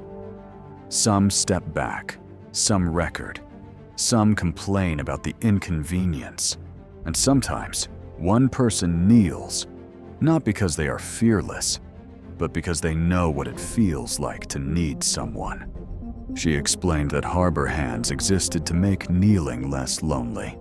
It existed so mercy would not depend on one waitress risking her job or one stranger being connected to a powerful family. It existed because people should not have to be secretly important to be treated as worth saving. That line stayed with everyone. People should not have to be secretly important to be treated as worth saving. Adrian lowered his eyes when she said it. Celeste reached for his hand. Harlan looked toward the doorway, perhaps remembering all the people his restaurant had once allowed to be turned away. Isaiah, now promoted and studying hospitality management with foundation support, wiped his face quickly and pretended he had not. Marisol smiled openly, no longer afraid of being seen. After the event, when the room had emptied and rain softened the windows, Naomi stood for a moment by table 6. The tile had been repaired, where a crack once ran through it. Most people would never know anything had happened there. That seemed right to her. Sacred places do not always announce themselves. Sometimes they hide under ordinary tables in ordinary diners, waiting for ordinary people to make choices that echo farther than they can see. Naomi thought about the blue envelope that had slid under her door before dawn. For a long time, she had believed that envelope was the beginning of her rescue. Now she understood it differently. The rescue had begun earlier, on the floor, when she refused to let the room decide a man's value for her. The envelope had only carried the news that kindness, though delayed, had found its way back. And yet, she also knew kindness did not always return with a foundation job, a new apartment, or public vindication. Sometimes kindness returns quietly.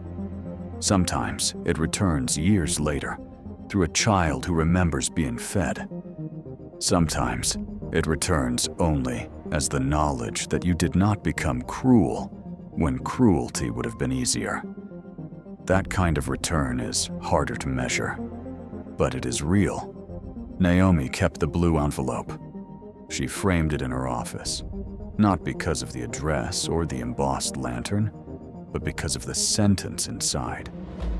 Her act had not gone unseen. On difficult days, when funding was short or the need felt endless, she looked at that sentence and thought of all the unseen acts happening across the city. A cashier slipping a sandwich into a bag, a bus driver waiting an extra minute for an elderly passenger, a teacher sending food home without making a child explain, a nurse warming a blanket for someone no family had come to visit, a neighbor knocking on a door before the silence became permanent. The world is held together by people who do small mercies without witnesses. But Naomi also learned that mercy must become more than a moment. It must become policy. It must become systems. It must become wages, shelters, meal programs, honest records, and leaders who do not leave vulnerable workers at the mercy of petty tyrants. One good person can save a life. A good community can stop that life from falling so far in the first place. Years later, when people asked Naomi why she helped Adrian that day, they expected a dramatic answer. They expected her to say she sensed he was important, or that fate whispered to her, or that she had some grand vision of what would follow. She always disappointed them gently. She explained that she had no idea who he was. She did not see a foundation heir, a lost son, or a future partner in a citywide program. She saw a man on the floor. That was enough. And maybe that is the part of the story worth carrying with us. Not the envelope, not the money, not the downfall of a cruel manager, satisfying as justice may be. The heart of the story is the moment before reward exists, before witnesses understand, before the world claps, before anyone promises that goodness will be repaid. It is the moment when helping costs something. Naomi lost her job in that moment. She spent the last of her money in that moment. She was humiliated in that moment, but she kept something Kendra could never steal, even with false statements and forged records. She kept the kind of dignity that does not depend on a title. She kept the kind of courage that survives poverty, grief, and exhaustion. She kept the part of herself that still believed a stranger's life was worth bending down for. Kendra, in the end, lost everything she had tried to protect by refusing to bend. She protected the restaurant's image and destroyed her own. She guarded the cash drawer and exposed her theft. She treated compassion as weakness and discovered too late that compassion had witnesses stronger than fear. That is how justice sometimes works. Not always quickly, not always loudly, but with a patience that follows every hidden thing to its door. So the next time you see someone fall, maybe not on a restaurant floor, maybe not in a way anyone else can see, remember Naomi Reed. Remember the room that stepped back. Remember the woman who knelt. Remember that a person does not become worthy of kindness because they are secretly rich, secretly connected, or secretly important. They are worthy because they are human. And if you believe the world still needs people who choose mercy when no one is clapping, carry that belief into the next ordinary moment.